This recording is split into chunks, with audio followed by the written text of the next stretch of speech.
Angeles Police Department, Pasadena Police Department, Santa Monica Police Department, Azusa Police Department, Arcadia and Sierra Madre Police Departments. They're assisting with road closures and critical infrastructure missions.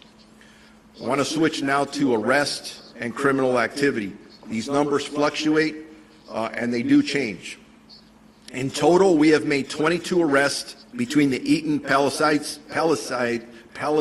fire, 19 arrests in the Eaton area, and 3 in the Palisades area. All these individuals were in areas they were not supposed to be there, meaning they had no business being there. Of the 4 arrested last night, 2 were arrested for unauthorized entry of emergency areas. Basically, we had 2 arrests for curfew violations. You heard me say it yesterday. We've directed our deputies that under these circumstances, if you get arrested for a curfew violation, you are not going to be cited and released. Those 2 individuals were actually booked at stations. So I'm just letting you know, you go out there and you violate this curfew, you are going to spend time in jail. You're not going to get cited and released. I want to make that very clear. Most of the arrests were made for burglary, looting, including trespassing, possession of narcotics, identity theft, and 1 suspect was on active parole and charged with the possession of a concealed firearm. These are the kind of folks that our deputies are encountering, stopping, investigating. Some of them need to arrest, some of them don't. These did. Switching gears on you again, something that we're starting to do this morning. Search and Rescue Task Force. Through Unified Command, the department has committed 40 members of its specialized search and rescue teams to work jointly with our partners at Los Angeles County Fire, Urban Search and Rescue Team, the Coroner's Office for LA County, FEMA, the Office of Emergency Services, and the use of cadaver dogs to search for remains and reunite families. They will conduct systematic grid searches that will commence this morning to locate missing persons and reunite families. Due to safety concerns, we are unable to safely search the impacted areas during the hours of darkness. So this will only be taking place while there's light. We will be staffing a joint family assistance center at 300 East Green Street in the city of Pasadena from 9 a.m. to 6 p.m. People will be greeted by deputies along with providing them with additional resources that they may need. If our residents need to take a missing report, our deputies will do that at that point. I encourage you, if you believe somebody's missing, go there, talk to the deputies. We will assist you in any which way that we can. Regarding deaths at this point, and again, this information continues to change. Be patient with us. We have confirmed 11 deaths in our jurisdiction. Again, that does not include LAPD and Pasadena. This is just LA County Sheriff's area of responsibility. 8 in the Eaton fire and 3 in the Palisades County area. We also have reports for 13 missing individuals. Are those related or not? Maybe, maybe not. We hope to find everybody safe. We want to bring closure to the families. Family assistance centers are open to provide information to people looking for missing and family and friends, and they will be comprised of the Office of Emergency Management, Sheriff's personnel, Los Angeles Police Department, Red Cross, Medical Examiner, and the Department of Mental Health for the County of Los Angeles. These centers will provide information to families and victims regarding this mass casualty event. A couple of other things, and I'll wrap up here. It's a lot of information, but there's a lot going on, and we're really, really busy. Donations. We talk about arrest. We talk about the sad things going on, but I got to tell you, I have been getting a ton of phone calls and inquiries from good people who want to help. They want to donate. So they want to help the people impacted in the disaster. If you are in a position to be able to lend support to countless people who have been left with little or nothing, please contact the Emergency Network of Los Angeles by visiting www.enla.org.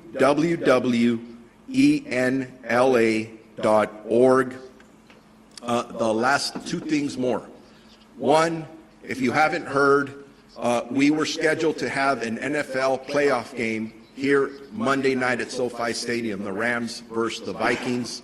The decision was made to move that game. It is now going to be taking place in Glendale, Arizona. I'd really like to thank the NFL and Stan Kroenke, the owner of the Rams, who looked at the situation and understood that that would be a draw on more resources, both from the LA County Sheriff's Department, the Inglewood Police Department, LA County Fire, and other law enforcement partners. We're in the crisis. Those resources need to go elsewhere. Last thing I will mention is if you need more updates on evacuations or road closures, please visit lacounty.gov/emergency. And with that, I will now be introducing Board Chair Supervisor Catherine Barger. Thank you, Sheriff Luna. Yesterday morning, the federal government declared a federal public health emergency. And in alignment with the federal government, Los Angeles County Public Health has done the same. Among other things, this emergency will assist with staffing ratios at our medical facilities, both residential and at our hospitals, and ensure displaced residents have access to the necessary medications and prescriptions. In addition, there will be a focus on the health and safety of our first responders to ensure that they remain healthy while they are protecting our communities. All of the emergency proclamations I have signed as the chair of the board, along with our local public health emergency declaration, will be ratified on Tuesday in our motion that I have co-authored with Supervisor Lindsay Horvath. We have received an overwhelming amount of support and outpouring of assistance from all corners of the county, state, and quite frankly, the nation. It is paramount that we appropriately harness and utilize these resources to maximize the benefit to the impacted residents to address their most immediate needs. And let me go off script for a minute. Last night when I got home, one of my dear friends lost everything. And I went on the GoFundMe page that was set up by his family. And I was shocked to find out that to give $500, they were going to charge me $95. So I'm going to be reaching out to the CEO of GoFundMe to find out if at the very least they can cut the cost in order to ensure that the money goes directly to the family. I think it's important for us to recognize that I know it's a company and they deserve to be able to pay for their overhead, but at the same time, we are in a crisis. These families are suffering. So again, I'm going to be reaching out to the CEO of GoFundMe to ask him to, at the very least, slash the amount of money that's costing to give to people in need. To that end, with the fact that we are looking at how to best harness and utilize these resources, a motion which is going to be co-authored with Supervisor Horvath is going to include a directive to our Chief Executive Officer to immediately work on the development, oversight, and draft parameters of a fund to be managed by a third-party fiscal sponsor to provide flexible spending that supports the most impacted individuals in the communities that have been devastated by these fires. On that note, I also want to take a moment to emphasize to our constituents that we will be here during the recovery process every step of the way. I've talked to people that want to know when they can begin to rebuild. I'm directing our county departments to set up local assistance centers for residents who've lost their homes. These will be one-stop shops for resources on the ground and in the community. We are here for you, and we will be here for you throughout the entire time it takes to restore our neighborhoods impacted by the fires. We are going to rebuild LA, and we're going to rebuild it in a timely fashion. Lastly, I want to mention an important resource for those who've been displaced and in need to begin the claims process. All our LA County libraries and their staff are available for displaced residents to use computers and internet access to complete the FEMA and assessor claim forms. We have also engaged the assessor to provide a warm line for the library to get questions quickly answered and resolved for residents. I continue to work with FEMA to address the problem that has occurred when people apply and they check the box that says they have insurance, Their claim is automatically denied. FEMA is aware of this glitch and is working to correct it. As soon as we get an update, I promise you we will provide that information. But I encourage everyone to go to any one of our libraries or go online if you have access to a computer to begin the claims process with FEMA. And if you have any issues, be patient. We are working day and night to make sure that we get you the answers. With that, I would like to turn it over to my colleague, Supervisor Lindsay Horvath. Thank you, Madam Chair. I really appreciate your strong, clear, and resolute leadership in this time of crisis. I know that people are concerned, and the united partnership of everyone standing here this morning is essential to ensuring that everyone remains safe and that we are able to move forward towards recovery in a united fashion. LA County had another night of unimaginable terror and heartbreak, and even more Angelenos evacuated due to the northeast expansion of the Palisades fire. I want to thank all of you who have and are swiftly evacuating. Your cooperation is essential to keeping you, your loved ones, and our first responders safe. The evacuation order from last night includes Sunset Boulevard north to Encino Reservoir, from the 405 freeway west to Mandeville Canyon. The evacuation warning area is the south border is Sunset Boulevard east, Bellagio Road, Roscomari Road, north Mulholland Drive, and west 405 freeway. On the south, Mulholland Drive and Sepulveda Boulevard, east 405, north Ventura Boulevard, and west Louise Avenue. And this area includes the Encino Reservoir. New evacuation shelters are now open in Van Nuys and Canoga Park to provide immediate support for those who have been displaced, including our veteran community from the North VA campus. Overnight, the American Red Cross and field teams from every city, county, state, and federal district were mobilizing on the ground to help move safely our evacuated residents into safety. It was simply astonishing seeing people come together in these wee hours to protect our residents. I want to thank those who are on the front lines who work tirelessly to respond to fires that threaten our Topanga community.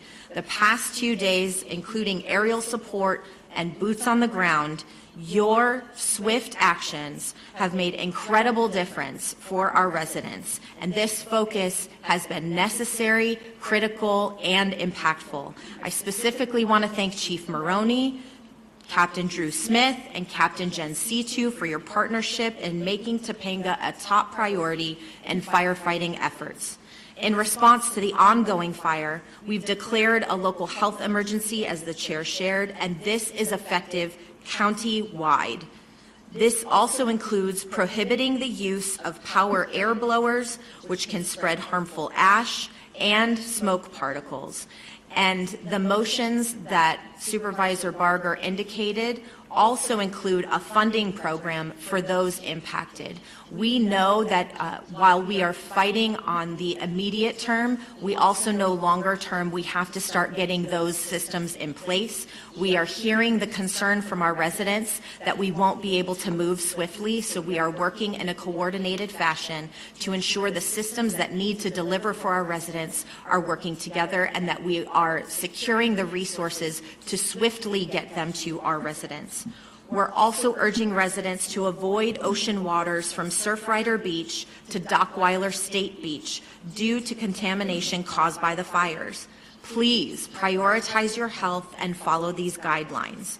Also, as Chair Barger mentioned, we introduced a local proclamation of emergency to be ratified at the Board of Supervisors meeting on Tuesday.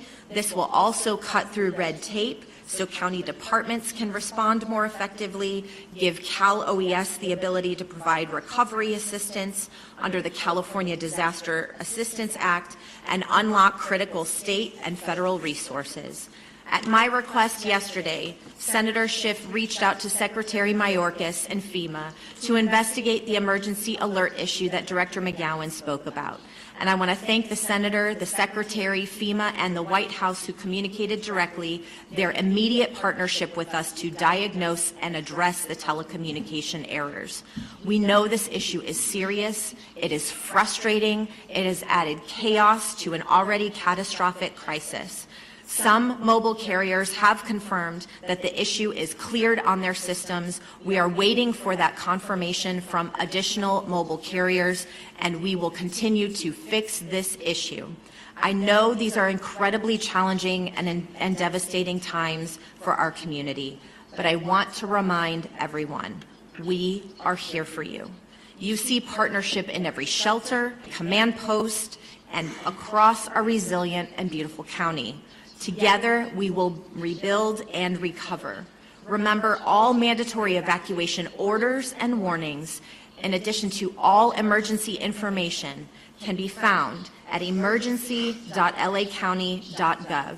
And some of the statistics that you've heard on arrests and acreage and others are focused on the statistics that LA County provides. We also know that our local partners in the city of Los Angeles, the city of Pasadena, the city of Santa Monica, and others have their additional statistics as it relates to arrests and the work that they are doing on the ground. We are working in a unified command situation, and we want to make sure that the information we are providing you is accurate. We appreciate our partners who are working with us collaboratively to ensure the safety of all.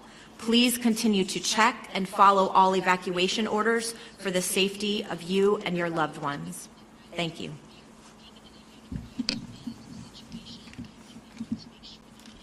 Thank you. We also want to recognize a few individuals that have joined us at today's press conference. We have with us State Board of Equalization Chair Antonio Vasquez and also Senator Ben Allen. And we are also joined this morning by U.S. Fire Administrator Dr. Lori Moore-Merrill. Thank you for being here. We will now transition to question and answer with the press. Does anyone have a question?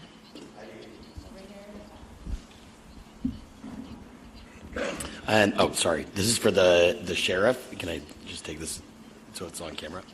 Okay, thank you. Some communities that have been closed off, such as Altadena, are letting residents back in to collect important items from what remains of their homes. They were told that they'd need to present important paperwork to get back in, but some residents we've spoken to say that they lost those documents in the fire. What should those residents do to get back to their homes? Well, number one, I feel for anybody who was impacted by this event. So I would recommend that they go to the Family Assistance Center that we've set up.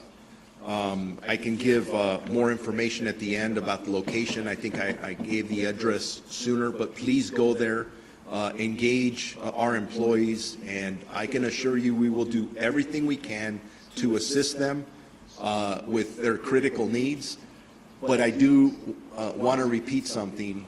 I know people are frustrated. Any of us would be frustrated if you want to get back to your own home.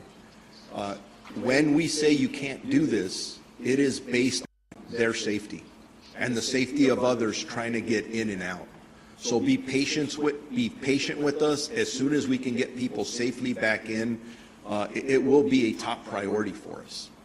Thank you for the question. Right here in the middle. And please, when you're asking your question, if you can state your name and which media outlet you're with. Simon Bowie, CBS Network News. A couple of questions. In the days in advance of the catastrophe on Tuesday, the event was described as a potentially life-threatening event with catastrophic potential outcomes. I'm curious to know if there were any efforts taken on behalf of county officials, especially considering what's happened to Altadena, in advance of the event, to request assistance from other municipalities throughout the state or other states in general to send fire apparatus to us. And was that done? And then I have a follow-up question. Yeah, thank you for your question. So yes, I've communicated at the previous press conferences the actions that the LA County Fire Department took in advance and during this fire siege. We did communicate with state agencies. We did communicate with our region partners. We communicated with the LA County Fire Departments. We did upstaff the department. We did pre-position resources. As a matter of fact, on Tuesday morning, the 7th, prior to 7 a.m., I gave permission to hold over the off-going shift of the County of Los Angeles Fire Department. Every day, we staff 900 firefighters throughout our communities out of 176 fire stations. And at 7 a.m. or thereabouts, we held over the off-going shift, and we now had a firefighting force of 1,800 firefighters. We staffed all available reserve apparatus prior to the start of the Palisades fire. I did everything in my power to make sure that we had enough personnel and resources before the first fire started. I alerted my board via memo regarding the situation prior, and on Wednesday, I recalled all LA County firefighters back to work. Not only 2 shifts, all 3 shifts. I was the one that made the call to the State Office of Emergency Services. I requested 250 additional engine companies consisting of 1,000 personnel. The state OES went to outside states, the western United States, for additional resources to be brought into California, to be brought into LA County. We have national and international firefighters, Mexico, Canada, all of our surrounding states are here right now fighting this fire. So it wasn't for a lack of preparation and decision-making that resulted in this catastrophe. It was a natural disaster. Thank you. We have Sheriff Luna. Then we'll get to your follow-up. Yeah, thank you, Chief Maroney. I just want to add from the law enforcement side and really from the county family side, and I'm going to start off by really talking about Kevin McGowan, who's back here, because he's our Director of Office of Emergency Management, and he had all county departments on a phone call as we were getting the weather updates. And as we were getting them, they were getting worse. So obviously we did everything we could to plan for the worst. I don't think any of us anticipated it was going to be this bad. And as you see, we're making history here, and not all for the right reasons, right? From a weather perspective, climate perspective, and all those things. But from the law enforcement perspective, we made sure that we had our resources in place. I was on the phone with the chief of the Office of Emergency Services for the state. We were in communication with the California Highway Patrol. We were already putting things in place along with our other partner law enforcement agencies in LA County, which includes my multi-daily conversations with Chief Jim McDonald from the Los Angeles Police Department. So there were a lot of things going on, a lot of moving parts. But remember this, for anybody who's watching, we weren't dealing with one fire. We weren't dealing with 2 fires. We were dealing with multiple incidences all around our county. And I got to tell you, from a first responder perspective, we're still answering 911 calls. We are still responding to people who are asking for help throughout the entire county of Los Angeles. So I just like to throw this out. And you're going to ask tough questions. We need to answer those tough questions. But man, I'm telling you, I am so proud, and I could speak from the policing side of it, our deputy sheriffs, because most of them haven't had a day off. Most of them haven't seen their families, but they're out there. I've run across many of my employees who have tears in their eyes because they're seeing the devastation, and it's impacting them, it's impacting their families. Not to mention, I've spoken to at least 4 of my employees who have lost their houses, total losses, and I'm getting more of that every day. So I just want to throw that out as we're talking about our preparedness and what we're doing and next steps. This event is unprecedented, and I'm really proud to be part of this county family and the partnerships that we have in the region and the state. I believe our mutual aid systems are second to none in the entire United States. Your follow-up? Can I just add one thing onto that? And Chief Maroney, you touched on it. I was at the Rose Bowl yesterday, and that is the command center where all the different agencies are positioned. And I had the opportunity to talk to firefighters throughout the state from CAL FIRE, but also from Kern County, from Santa Clara, and they were talking about the fact that this is a year-round situation, and they stand ready at a moment's notice to drop everything, and they commit to what I was told 14 days at any incident. So this is an example of mutual aid, but this is going on constantly, and we are always prepared. And to Chief Maroney's point, even before this fire broke out, they were preparing, knowing that the Santa Ana winds were coming. So we were prepared for what we believe to be a very dire situation. And so I also want to thank you, Chief Maroney, because you did alert us, and you had an all-hands-on-deck working with the sheriff. So I just want to make that point clear. Thank you, Supervisor. Follow-up, did you have a follow-up question? Your follow-up question? Okay, over here in the back. Hi, Morgan Winsler with ABC News. My question is for Sheriff Luna. Can you provide an update on the ongoing investigations into the fires, into the cause of the fires? And also, are you able to share what potential ignition sources investigators are looking into right now? Yes. As I stand here right now, from the last update I have, it is still absolutely an extremely active and fluid investigation. And what I mean by that is not only do I have assigned detectives working on the multiple fires, but we are working in collaboration with LA County Fire, LA City Fire, the Los Angeles Police Department, the FBI, and the ATF. And they are meeting as we speak. And I can tell you this, that we don't want any gaps in information. Any and every clue is important. And it does give me an opportunity at this point to say this to all of you. If anybody out there has any information on anything suspicious, maybe there's a conversation, maybe there's a social media post, something that you think just doesn't sound right, get it to us.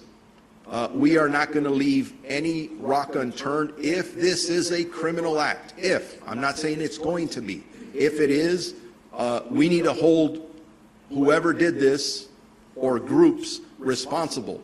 But we're not there yet. This could have been caused by other causes. But everything is absolutely on the table. Thank you. One last question here in front. Hi, Kirsten with KCAL News. Clarification on the alert system. Is it required for residents to go online and sign up? There's no automatic alert. I mean, some people don't have power or access to the internet to do that process. Will they be automatically notified at all if they are in that zone? Yes, the system that we're partnering with the California Office of Emergency Services still has the ability to issue wireless emergency alerts through their process. That is the push notification that goes to cell phones. If people have, right now the best way, if you don't have access to sign up directly with through the internet onto the alert system, would be to call 211 and get assistance through that source. Thank you. That's the end of our press conference. To be clear, if I may, I just want to be clear, you don't have to sign up. You'll get the alerts automatically. Anything that you want in addition, I think what Director McGowan is saying is any clarification that people need, you can go online. If you can't go online, you can call 211, but the alerts are automatically being sent. And you also can't unsubscribe, which is, I know, been frustrating for people too. They want to shut the alerts off as they've been disturbing through that repetitive process. Thank you for that. Thank you for joining us today. It's the end of our press conference. See you tomorrow at 0800.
Second, we are committed to working together on community recovery and rebuilding efforts.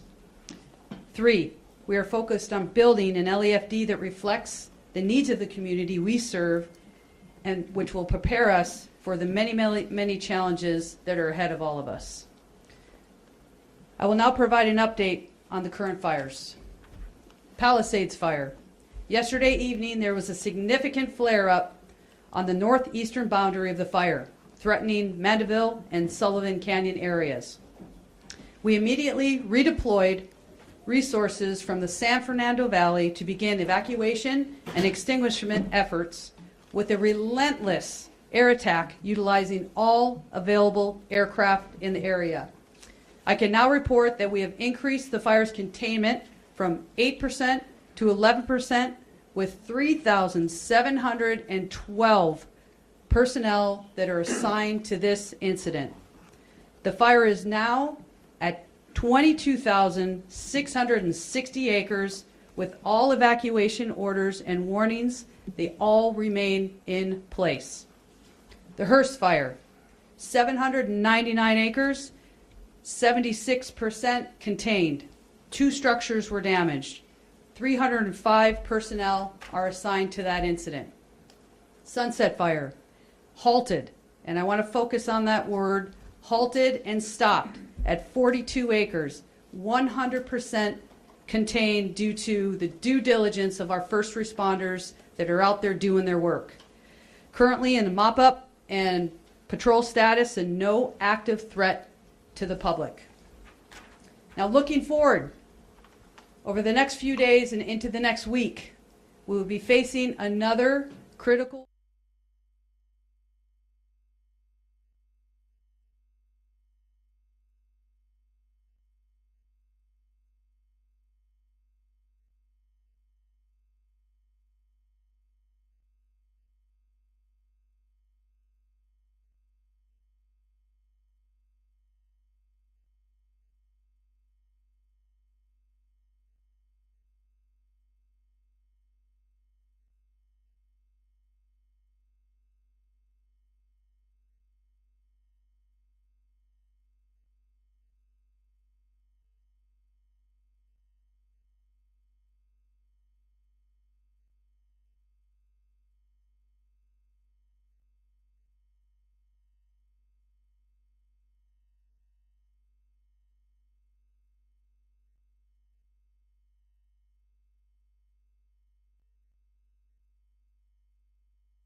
That is your mission now that you know about this significant wind event that is coming up. How are you preparing? Well, I mean, I think you have an example here. Everybody standing here. We are absolutely doing everything we can to prepare. Knowing what has happened over the last few days, we will be prepared. Thank you. Thanks so much, everybody.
Yeah, there's a trailer there. I'm not sure if it's a residential or what.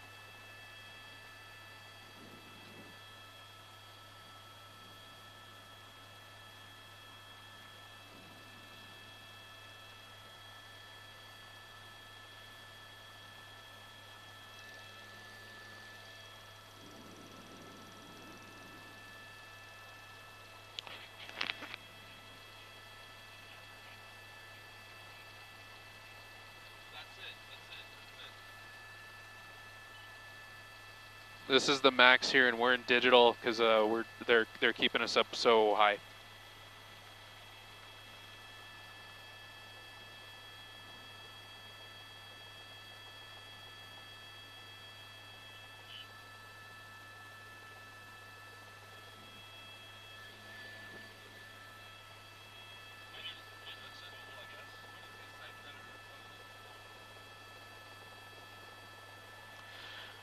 Yeah, Mark, we're still keeping a close eye on this scene right here. We're going to try and figure out exactly what this property is. As Josh Haskell was saying, it appears to be one of those, outposts that might have to do with maintenance or other public works or things of that sort. You would hope that whoever's in that trailer has long since gone. I would definitely imagine that is the case. One thing I want to clarify about the canyons here, there are a lot of canyons in this area. Mandeville Canyon is one of them. Sullivan Canyon is the next canyon further west. We're kind of dealing with being at a high altitude because air traffic control is keeping us at 7,000 feet. So the canyons are starting to blend together. So forgive me for that. But what we're able to confirm now is that the fire is still on the west side of Mandeville Canyon. It has not crossed Mandeville Canyon. It's established in Sullivan Canyon, which is kind of a firefighter term for there's a lot of fire activity in Sullivan Canyon, and that's a concern right now. That's what fire crews are hopefully going to work on doing something about, whether it be with water drops or crews on the ground or things of that nature. Again, looking at this dramatic shot of this outpost here with this American flag blowing around in a few different directions. Overall, it appears to be kind of from the north to the southwest. So definitely that Santa Ana flow we're seeing continuing right now. But again, the fire has not crossed Mandeville Canyon Road, so we could say that at this point. The next thing after Mandeville Canyon is that Mountain Gate community, so that's still definitely a concern, but we do know that the fire is still on the west side of Mandeville Canyon Road right now, so I wanted to clarify that for you guys. Mark?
So there's still another canyon between that and the and Mountain Gate though, right?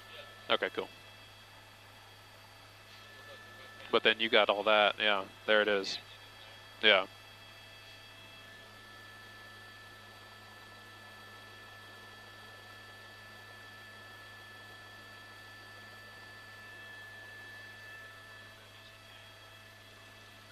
There's... You come through the smoke again.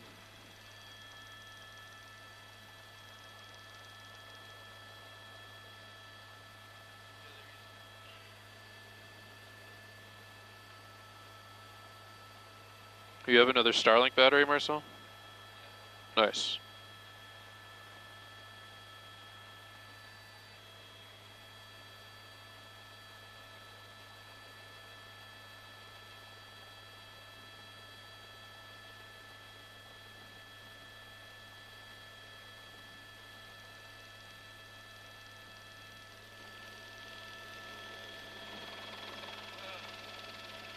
What?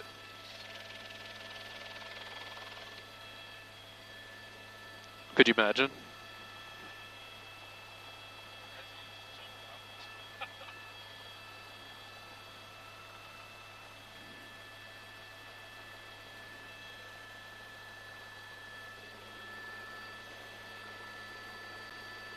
Come DC-10 coming through the smoke right now.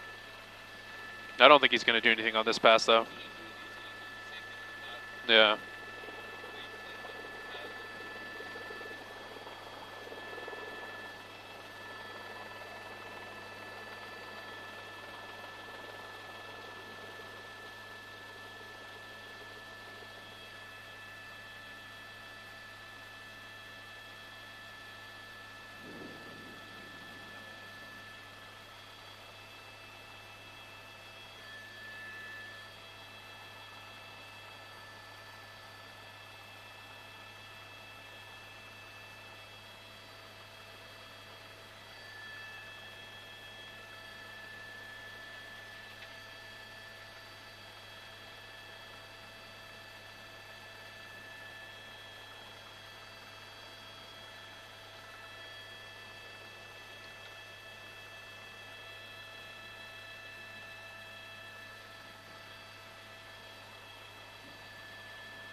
Mint Mobile works great. Yeah. I have four bars up here.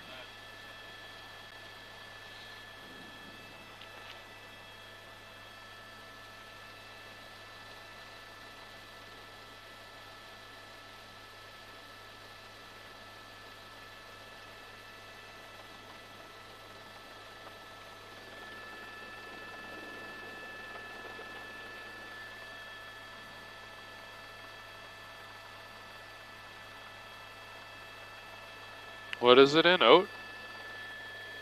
What is it out of? Oat? Wilson now? Oh. No, I mean, just wondering if we have to turn or anything.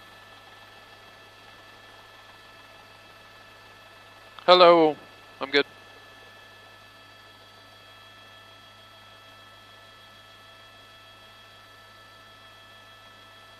Okay, copy that. Understood.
It's got that brush.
Yep, he just dropped.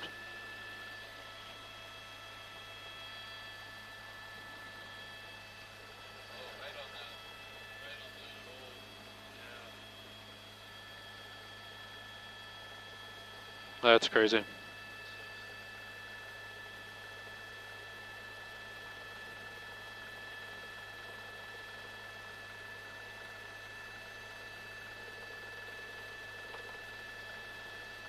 Where's the Nike site? Is it on, is it at the end of Mandeville Canyon, though?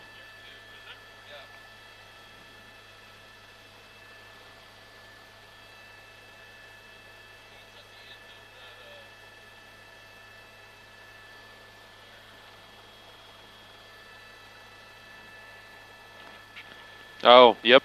That's the one.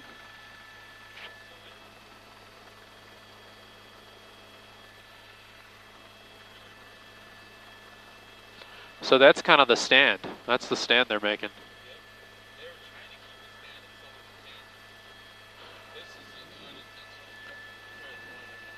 Why aren't they using the helispot there? They don't need to? Oh, okay.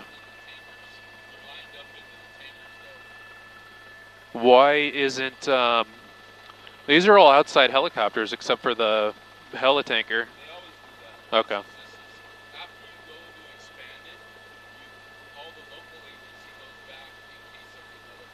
Okay. There was an LA County fire earlier. I saw Ventura, but sounds like LA County went back home.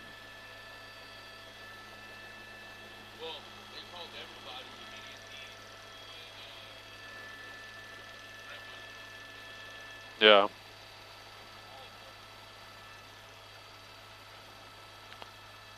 Very well, true.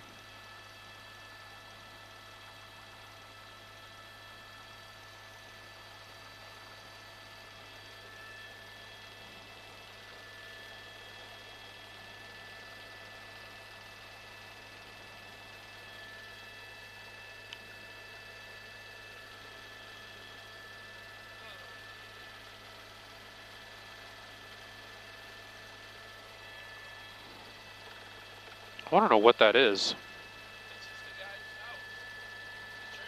Really?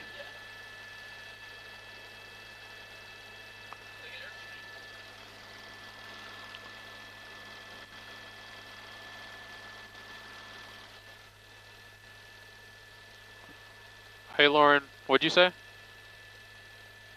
Okay, copy.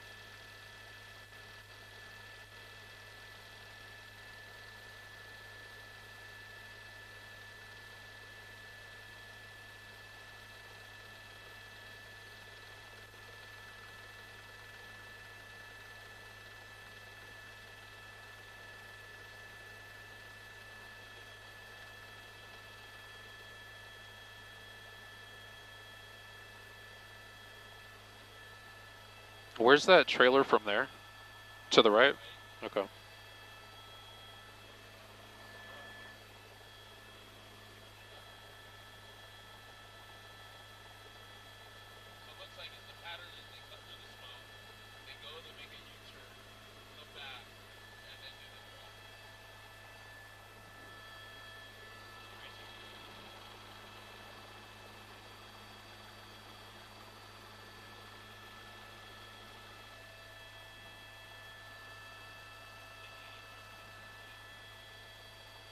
A little bit.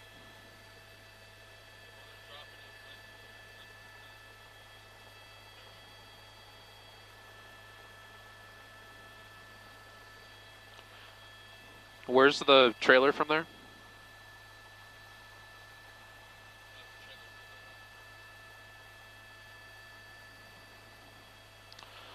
So it's kind of follow Mountain Gate.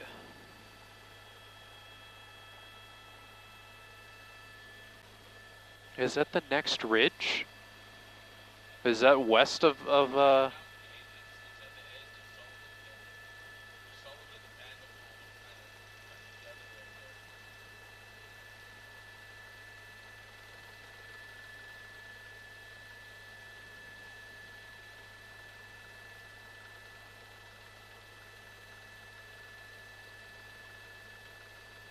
Okay.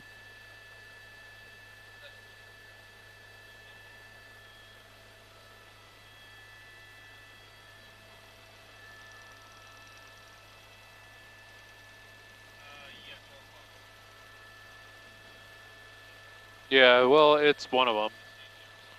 I think so. That guy's gonna spot for him, and then he's, yep.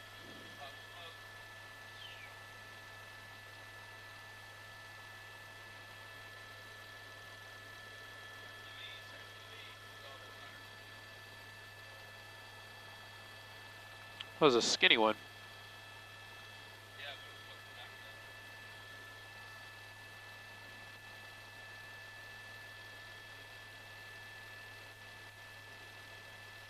Copy that.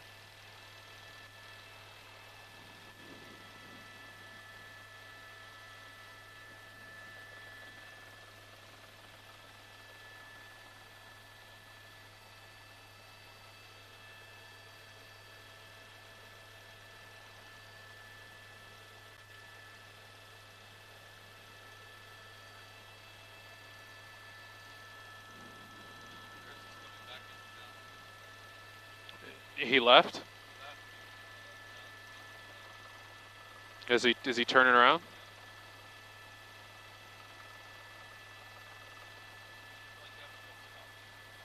I think they did.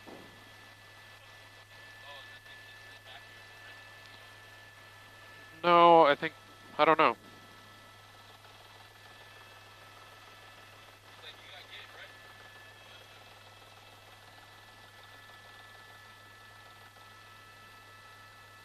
Well, the resources going down Mandeville Canyon. Look at that.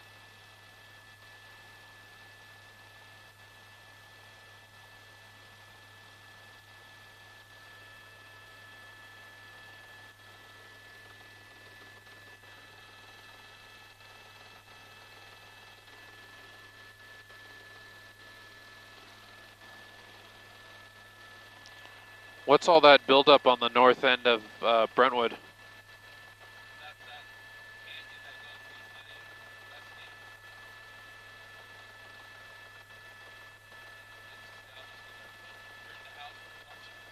Yeah.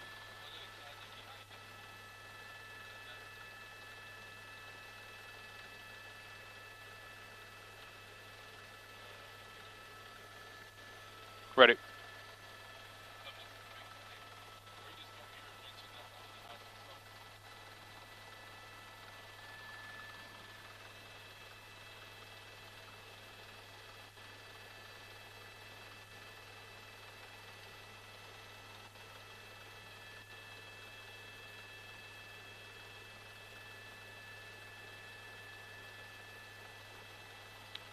That's West Ridge.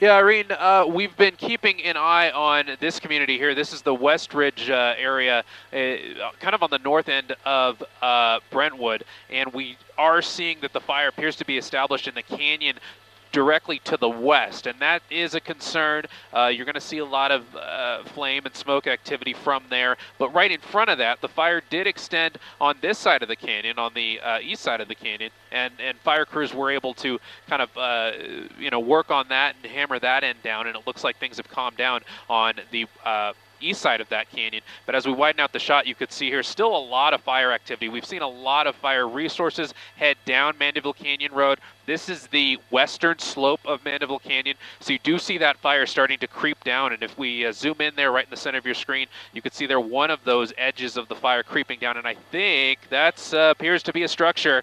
That's the first structure that I've seen. We saw a trailer a little earlier that may have caught on fire, and this is the first structure I've seen. I'm not sure if this is a home exactly. We're going to try and get the details on that, but this appears to be a home. It looks like there's a pool in the back, so that is definitely an unfortunate sight. This is the first structure I've seen burn in the past day or so, because it seems like most of this fire has been kept to the back country. Even though it's continuing to burn, continuing to put up smoke, this fire has now moved into populated communities again, now on the east side of the fire, and we have our first structure burning here. This appears to be on the west end of Mandeville Canyon. You could see there Mandeville Canyon Road at the bottom of your screen. That's the concern right now. That's where fire crews are going to put up a strong fight. They have all those resources in there. They're going to work on structure protection.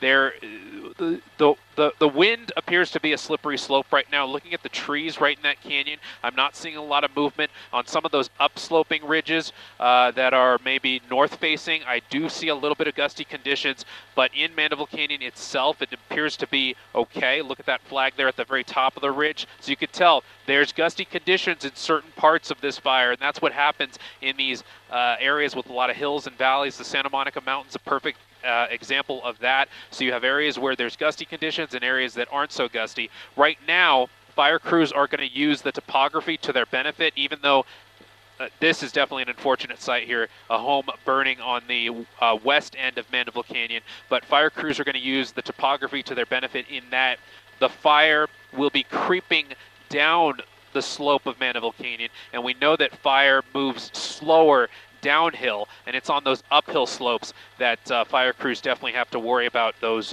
racing fire spread conditions. That's where things can get out of control very quickly. But just a sad sight to see this home almost already a complete loss, and we didn't see this a few minutes ago. But that's definitely a concerning sight. You still have a lot of resources in the area, a lot of resources on the ground, multiple helicopters in the area.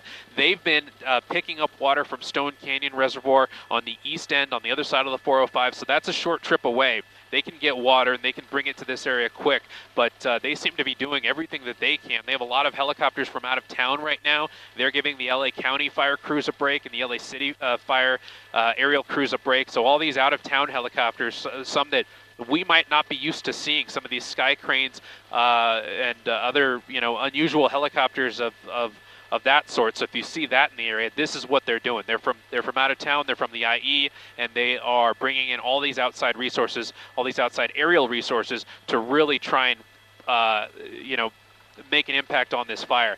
We have seen a lot of air tankers make a lot of drops on the north end of the fire, so I see a line of fire retardant as Marcel widens out the shot and brings us to the north. I see a line of fire retardant coming from the north all the way, it looks like, from about the Tarzana line, coming across that ridge there, that fire road where the Nike silo location is. That's kind of the area where fire crews are trying to hold this fire to the north, and that's a perfect location for it because the fire will race up the hill and then it will very slowly creep down south. And now that those aerial tankers have been able to drop that line of Phosgene around the fire, that is going to be helpful, and that will allow fire crews to focus their efforts on the homes and the homes and properties in Mandeville Canyon and the Brentwood area, so they won't have to focus too much on the stuff going on the north and west side of this fire. Still a concern if you're in Encino, the Encino area, still a concern. Do not let your guard down. If you have an evacuation warning or an evacuation order in effect for your area, please heed those orders and those warnings. I believe homes around the Mulholland Drive area are included in that evacuation, that mandatory evacuation area. If you're west of the 405, Mark and Irene, you could probably have the latest details on that. But from the air, what we're seeing here is a line of fire retardant around the north side of the fire, and the helicopters are working now to really try and help with the flames that are now burning downslope on the west side of Mandeville Canyon. And unfortunately, as we zoom back in, we do have our first home that appears to be a complete loss since this flare-up began late last night. Mark and Irene.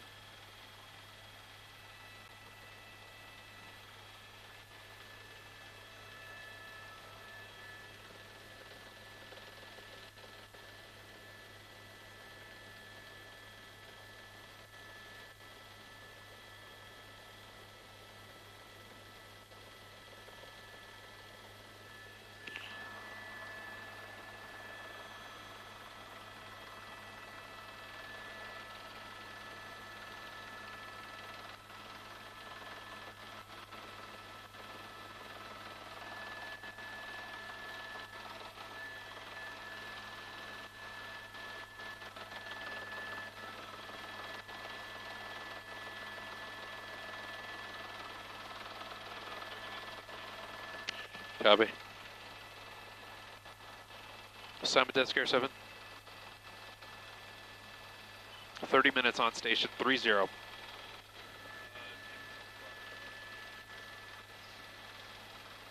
Can you repeat your last?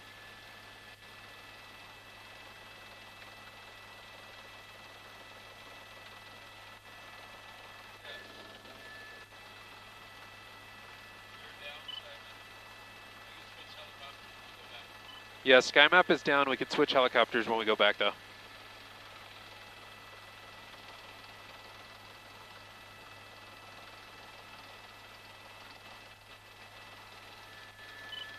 Let me check.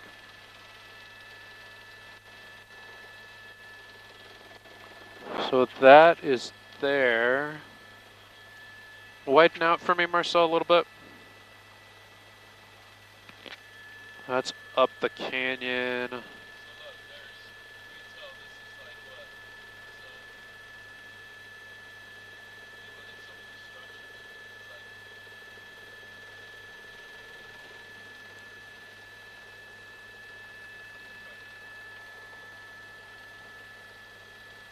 I think, no, that's not it.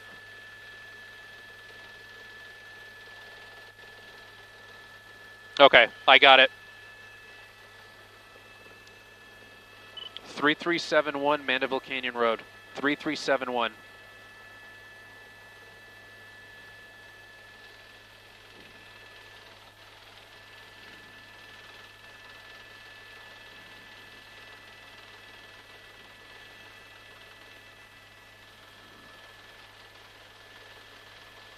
Oh, that's sad.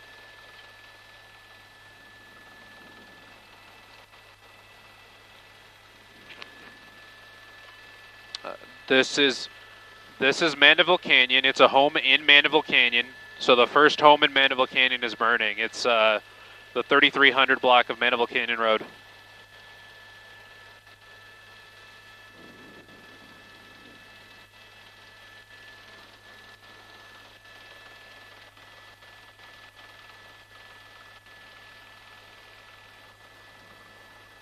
Copy. Oh my goodness. Yep, it's going up.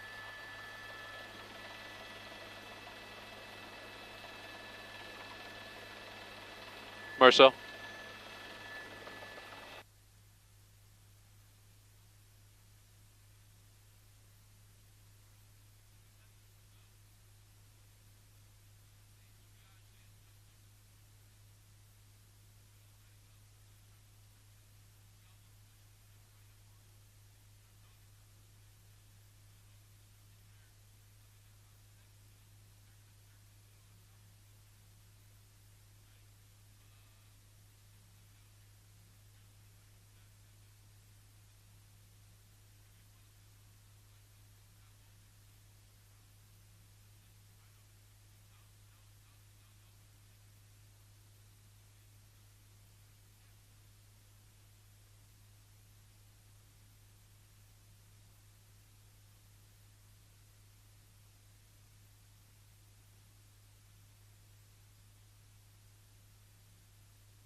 Copy, thank you.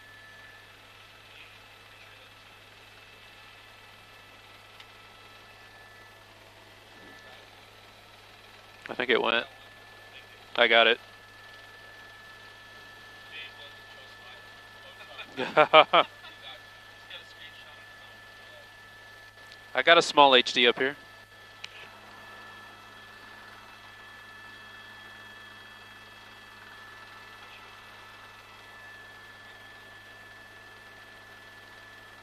See, sometimes it doesn't work though.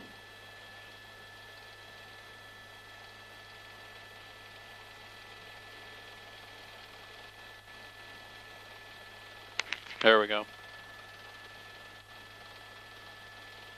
With just your phone?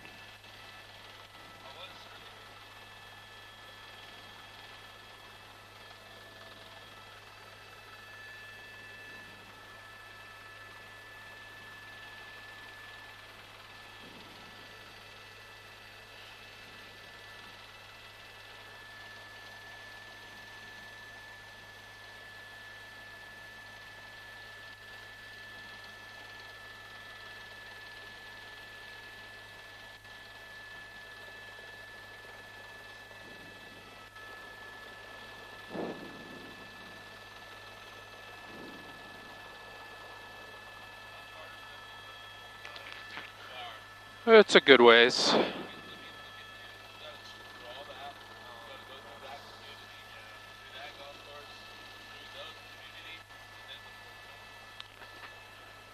I mean, yeah. I mean, once it gets on this side of Mandeville Canyon, if you get the wind, it could shoot down that way, and then you get Getty down there. That's scary.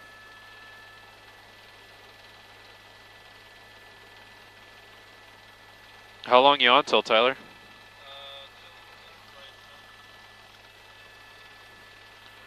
Are they doing downlink, Marcel? Are they doing downlink, the other ship? Oh, okay.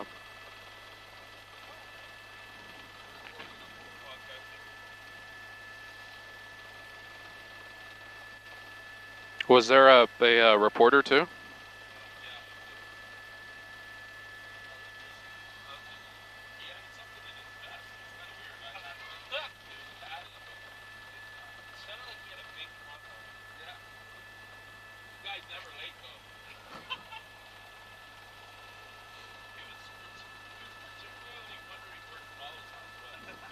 Oh no.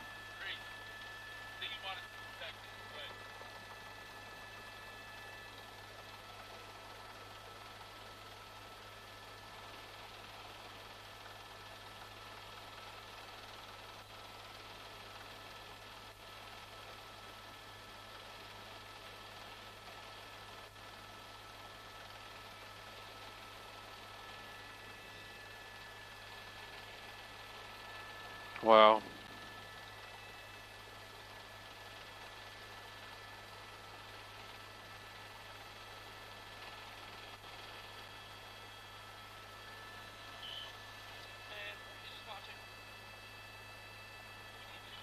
We're still a good ways from the 405. It still has to get through Mountain Gate. It has to get through Mandeville Canyon, get up slope, which I think it can do, but then it has one more canyon to get through, and then it can come down towards the 405. So I think we're a number of hours away if they even let it get that far.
What do you think, Tyler? Like 20, 15 more minutes? 2-0, 20 more minutes. Thank you. Yeah, that's... Are we doing a second, Marcel? Oh.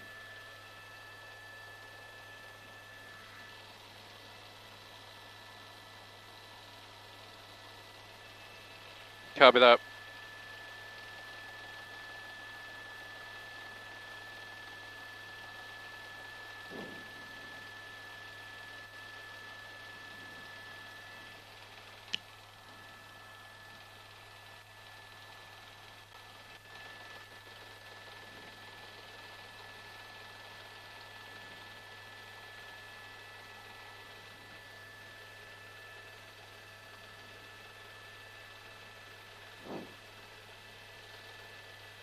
Standing by.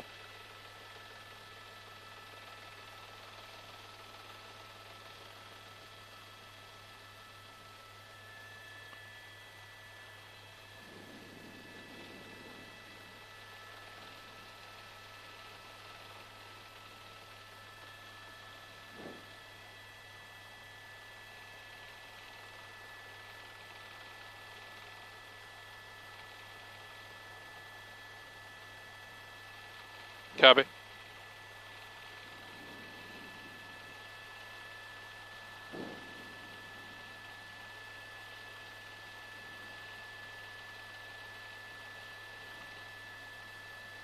What was that?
Yeah, Mark and Irene, this home that we've been focused on, that's the first home we've seen burning in Mandeville Canyon, and it is just an unfortunate sight after days and days of dealing with this firestorm, starting with the wind conditions Tuesday night.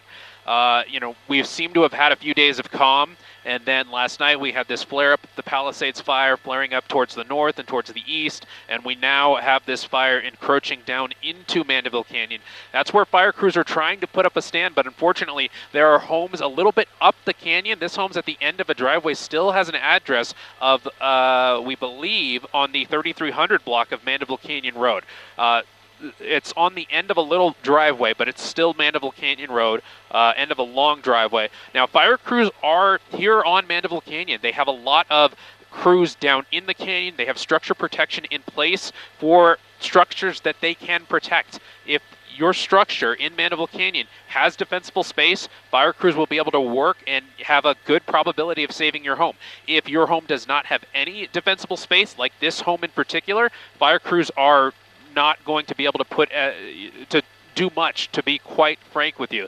You can see a lot of those trees there leaning up into the home, into the, leaning on the roof, leaning onto the property. That whole wood balcony there, you could see it. There was a pool there that we could see not long ago. Now that entire balcony and the entire home really is completely going up in flames. I wouldn't be surprised if we see a collapse of the roof very shortly here. And when that happens, you see a lot of embers get shot up into the air, and that becomes a concern because that could lead to little spots in and around the Mandeville Canyon area, which is what we're trying to avoid. So definitely a sad sight to see here, but fire crews have their aerial resources, their helicopters really.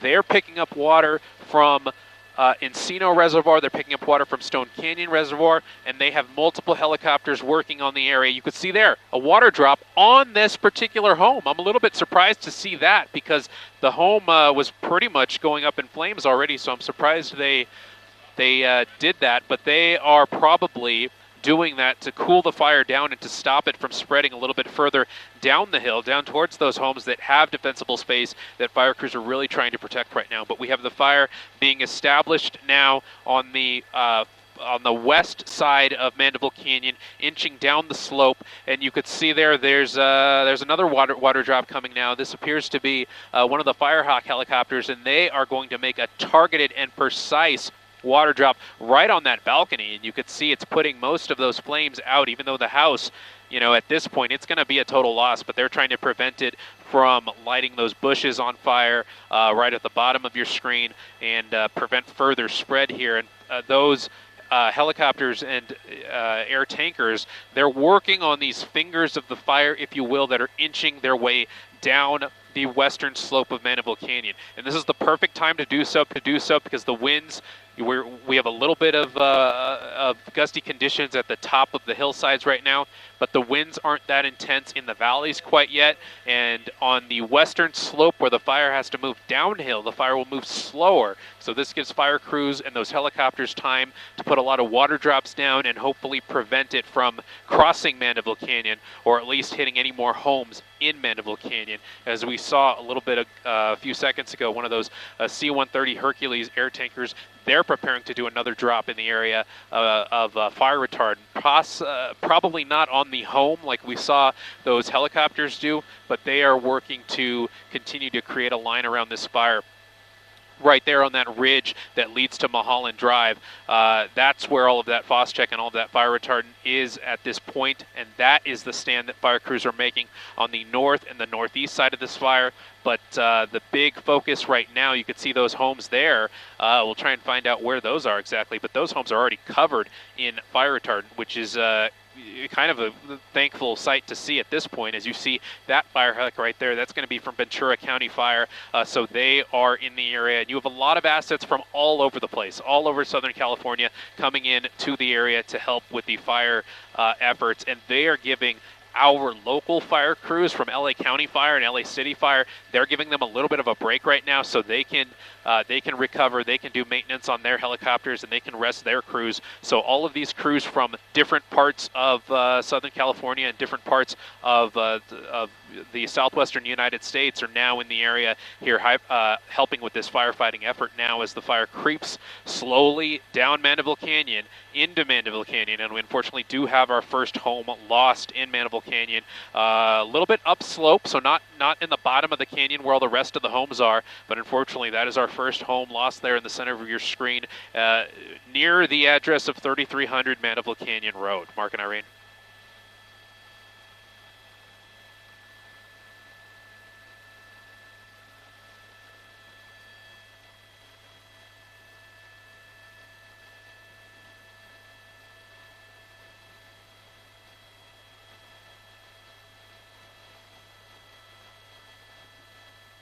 Copy that.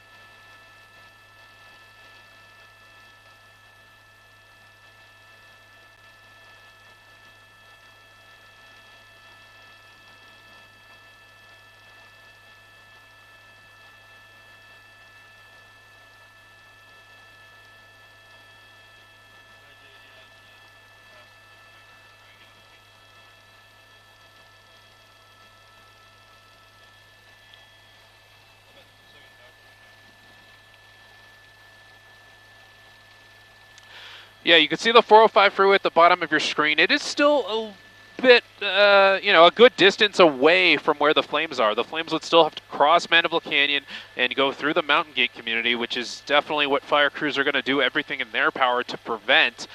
We may see little fingers of this fire kind of get close to maybe this side of the Mountain Gate community, but I don't foresee an impact to the 405 freeway, at least in these early morning hours. Once the winds pick up a little bit later on, you can't really predict anything after that. So that will be a concern then. If you have to use the 405 right now, I think you should be fine. I don't even see any traffic down there that's too bad at this point. When we were on that wide shot, you could see this.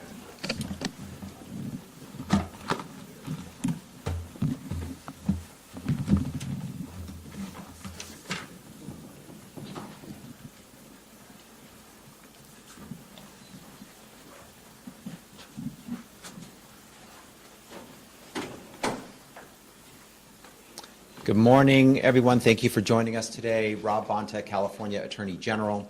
I want to say thank you to my colleagues and leaders who have joined today. LA County Supervisor Lindsay Horvath, you'll be hearing from everyone shortly. LA County Sheriff Robert Luna, Los Angeles Police Department Chief Jim McDonnell, Senator Sasha Renee Perez, and Assemblymember Pilar Chavo. We're proud to stand united in this difficult moment for California, for Los Angeles County, for the city of Los Angeles. As fires continue to ravage Los Angeles County, keeping Angelenos safe is an all-hands-on-deck priority and requires us to team up, partner, work together.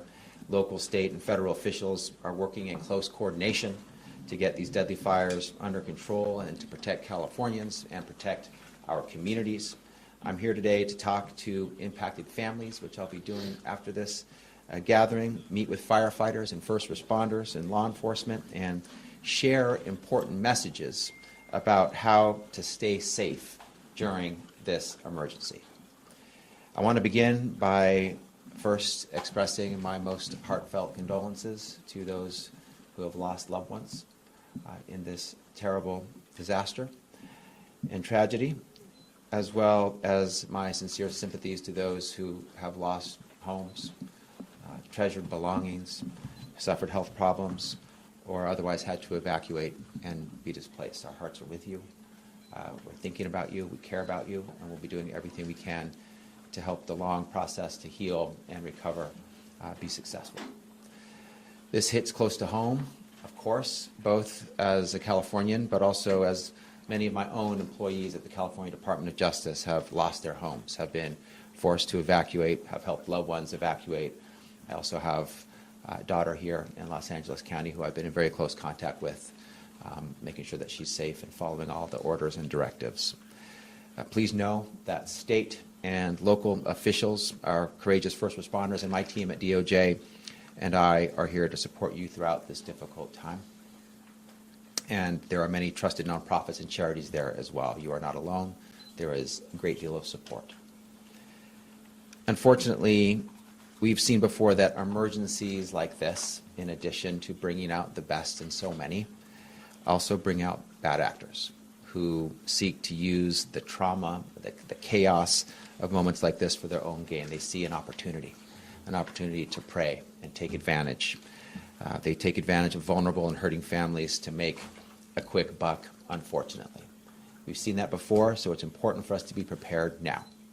We've seen businesses and landlords that use increased demand during emergencies to jack up the price of essential supplies and services, of gas and water, batteries, first aid supplies, construction materials, and housing, including hotels and including short-term rentals. It's called price gouging, and during a state of emergency like there is currently in effect in Ventura County and Los Angeles County, it is illegal. You cannot do it. It's unlawful. It is a crime, punishable by up to a year in jail and $10,000 fines. California law prohibits a business from charging more than 10% more for a good or service than they did before the emergency. So prices should only be going up 10% or less, not more. If a business only began selling the item after the emergency declaration, they can't charge more than 50% of the cost of the item. This is California law. It's in place to protect those who are suffering from a tragedy, to make sure that they are not victimized again and exploited as they are trying to recover. My office issued a consumer alert earlier this week about price gouging that has more details about the law.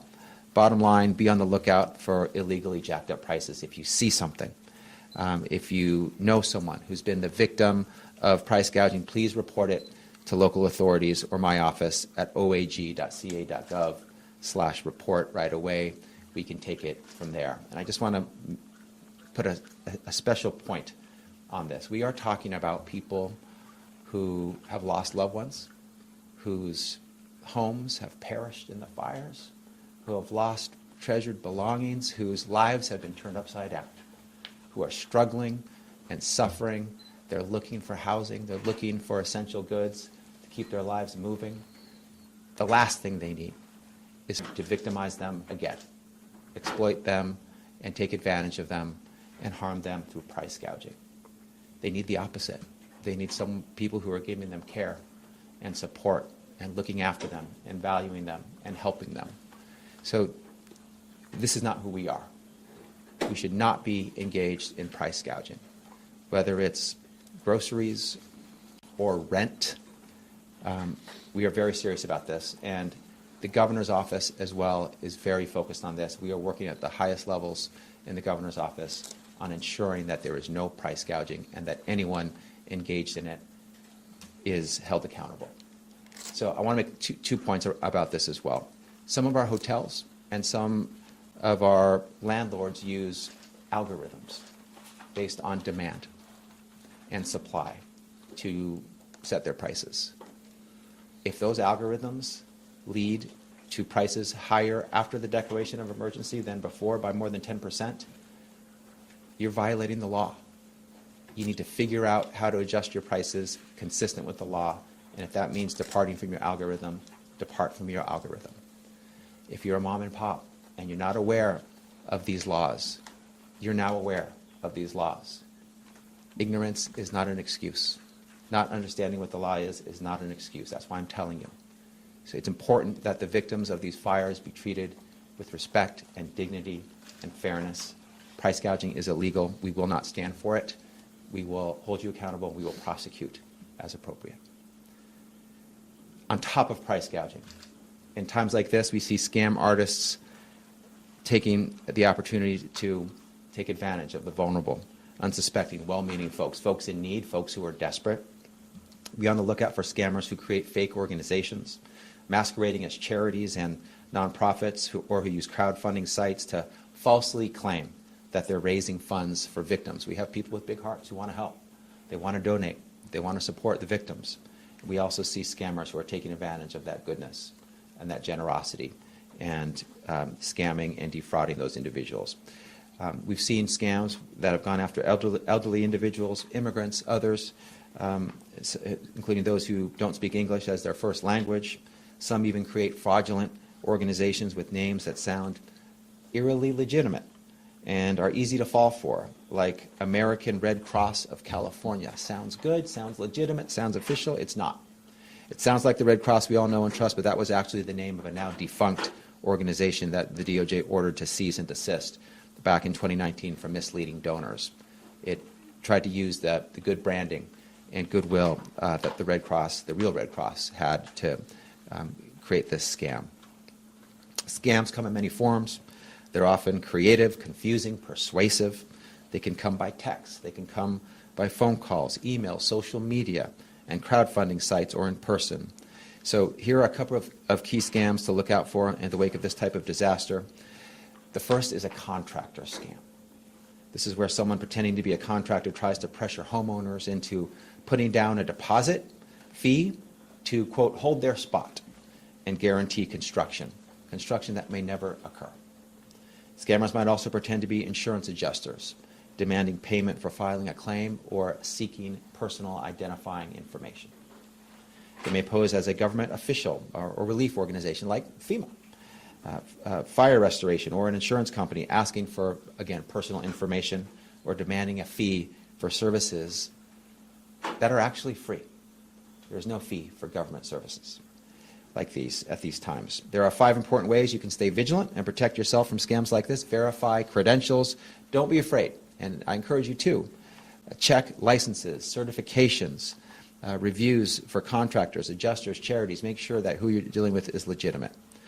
Be skeptical of demands for upfront payments. That's a red flag. If they're saying they're going to help you, but they need a significant upfront payment, be suspicious. Confirm authenticity through official channels. I always encourage you to go to official government sites, including our own, DOJ's website. We have a registry search tool there where you can confirm that charities are legitimate, that you are thinking about donating to. That's at oag.ca.gov/charities. Monitor your bank accounts to make sure that you're not being taken advantage of and defrauded. Report fraud immediately to local law enforcement or to my office at oag.ca.gov. We want to do our part to help to stop the fraud and help any other victims from becoming victims. Finally, we've seen reports of looting. There's no way around it. Looting is wrong. Looting is unlawful. The idea of going into a disaster area to take advantage of the people who have been forced to evacuate and stealing their property is unimaginable, and it's happening. Don't do it. It's illegal. It's also dangerous and interferes with our first responders who are doing important work and can divert critical and limited resources.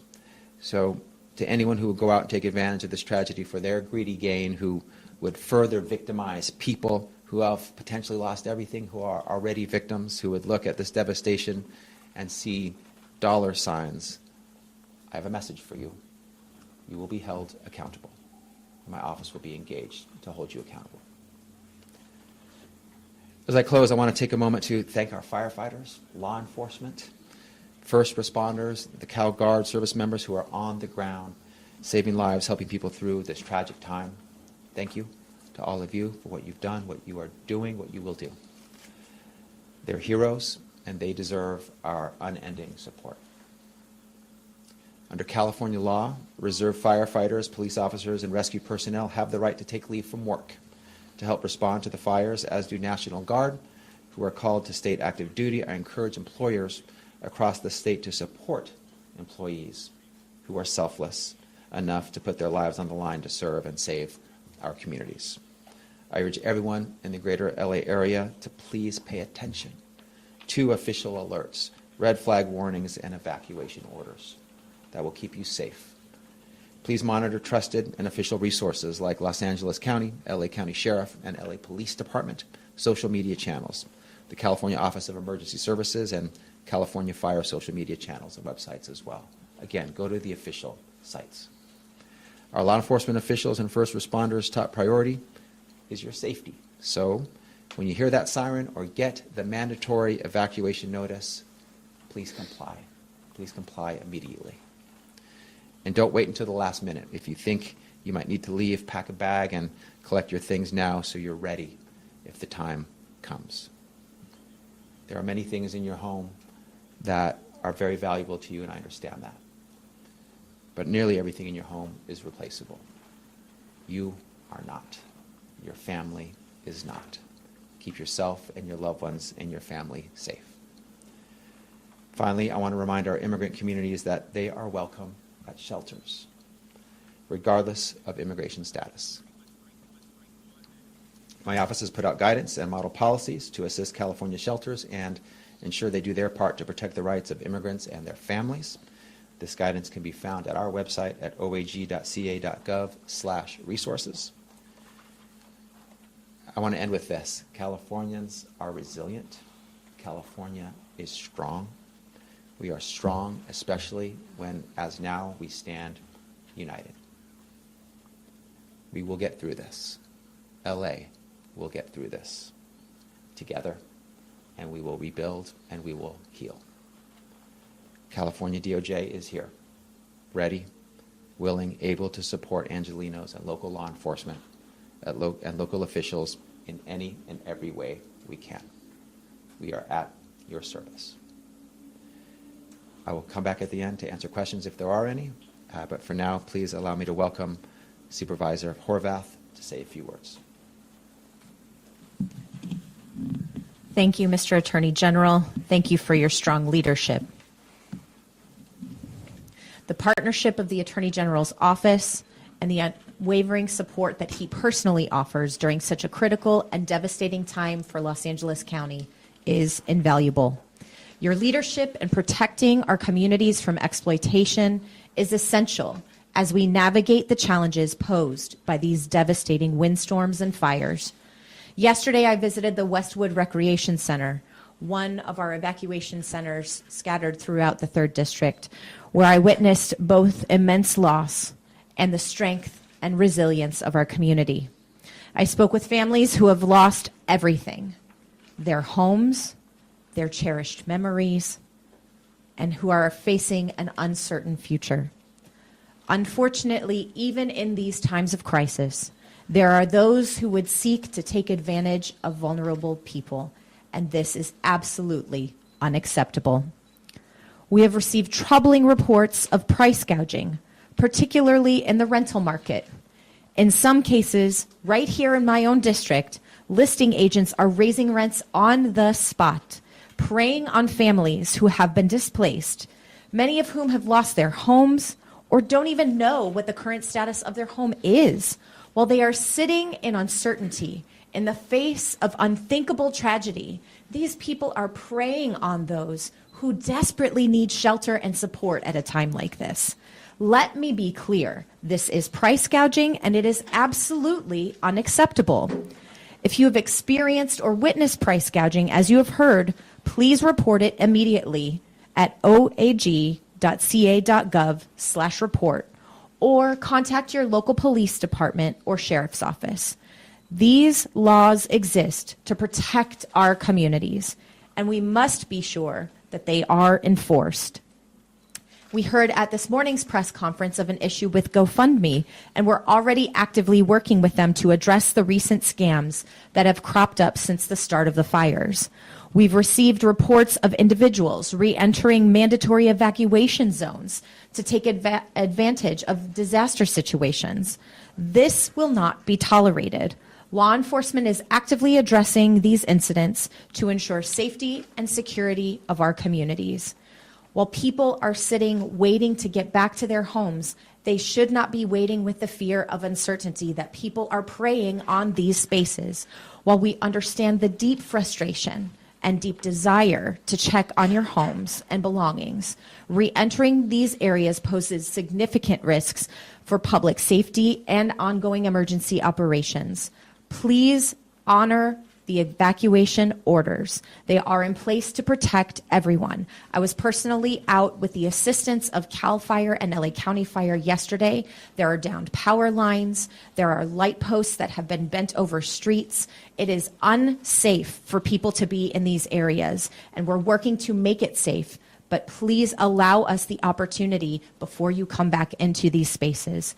Anyone who doesn't will be arrested and prosecuted. We have help and support for one another, and we must not further victimize or traumatize people who are already enduring so much.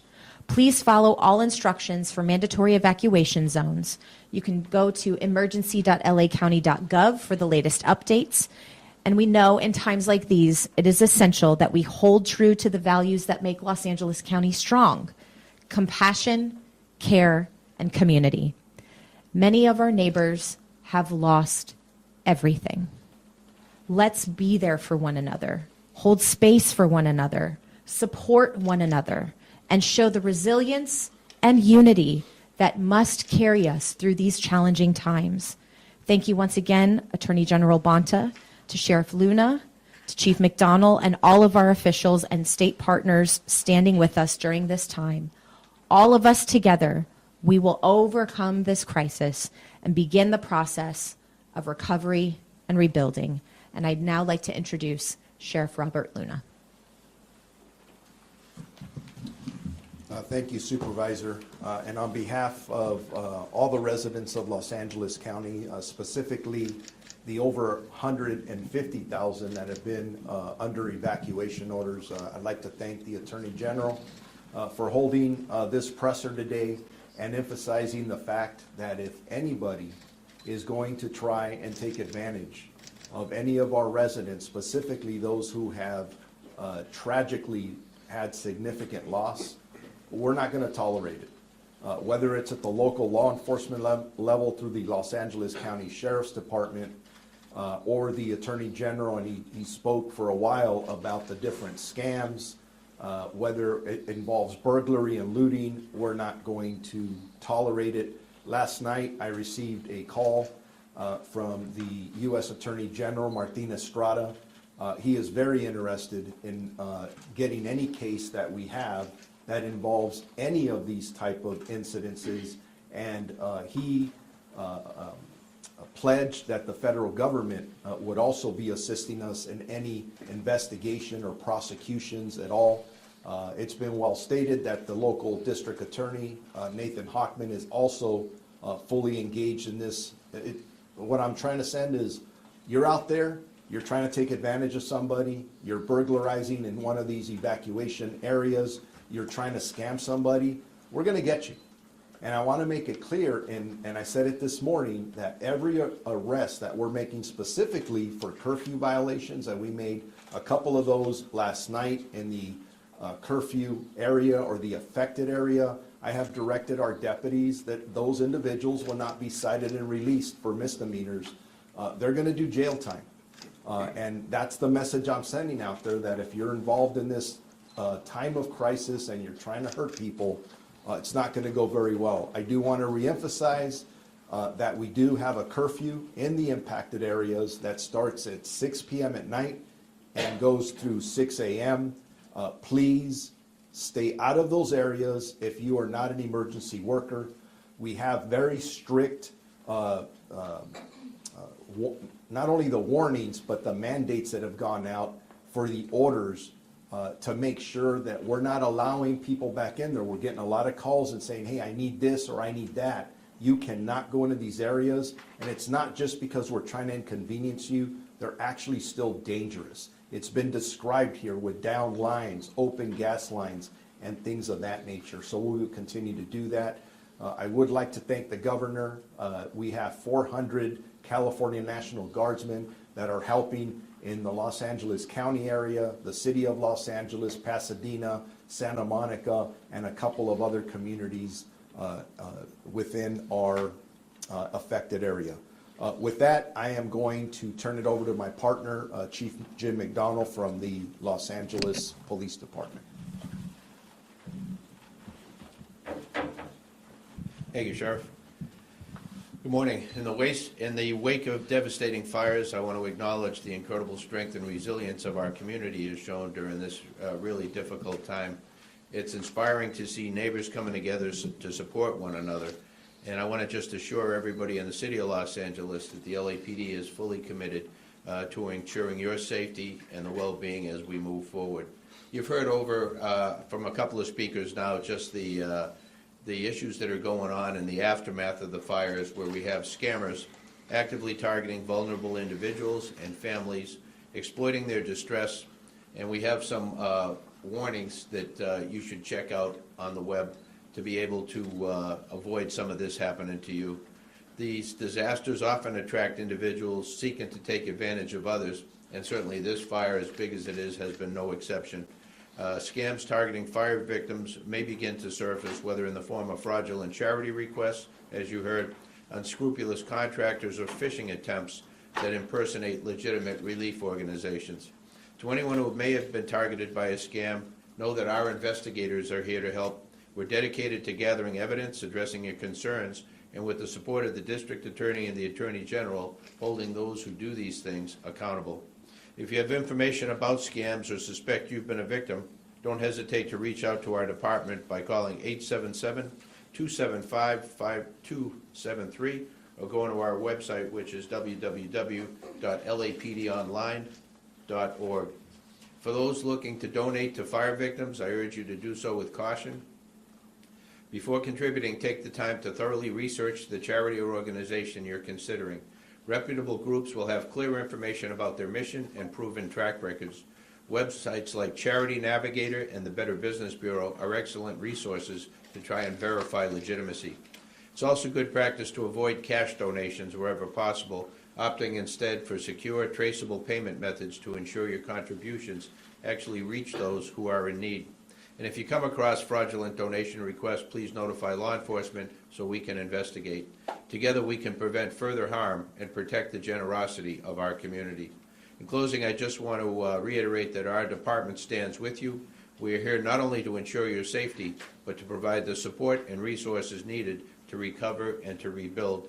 Thank you for your resilience and cooperation during this very difficult time for all. I'd like to introduce now Senator Sasha Renee Perez. Senator.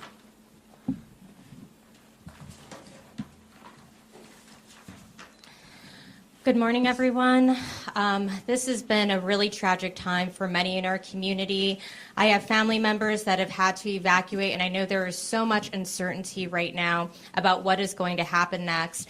As already has been said, we really want to make clear to folks this is not a safe time to return back to your homes. I understand many of you want to check to see if your home is okay. We are still dealing with a very active fire. We received an update earlier today about the Eaton Canyon fire. We're only at at 15% containment. This is a very dangerous time. As was mentioned, there are down power lines.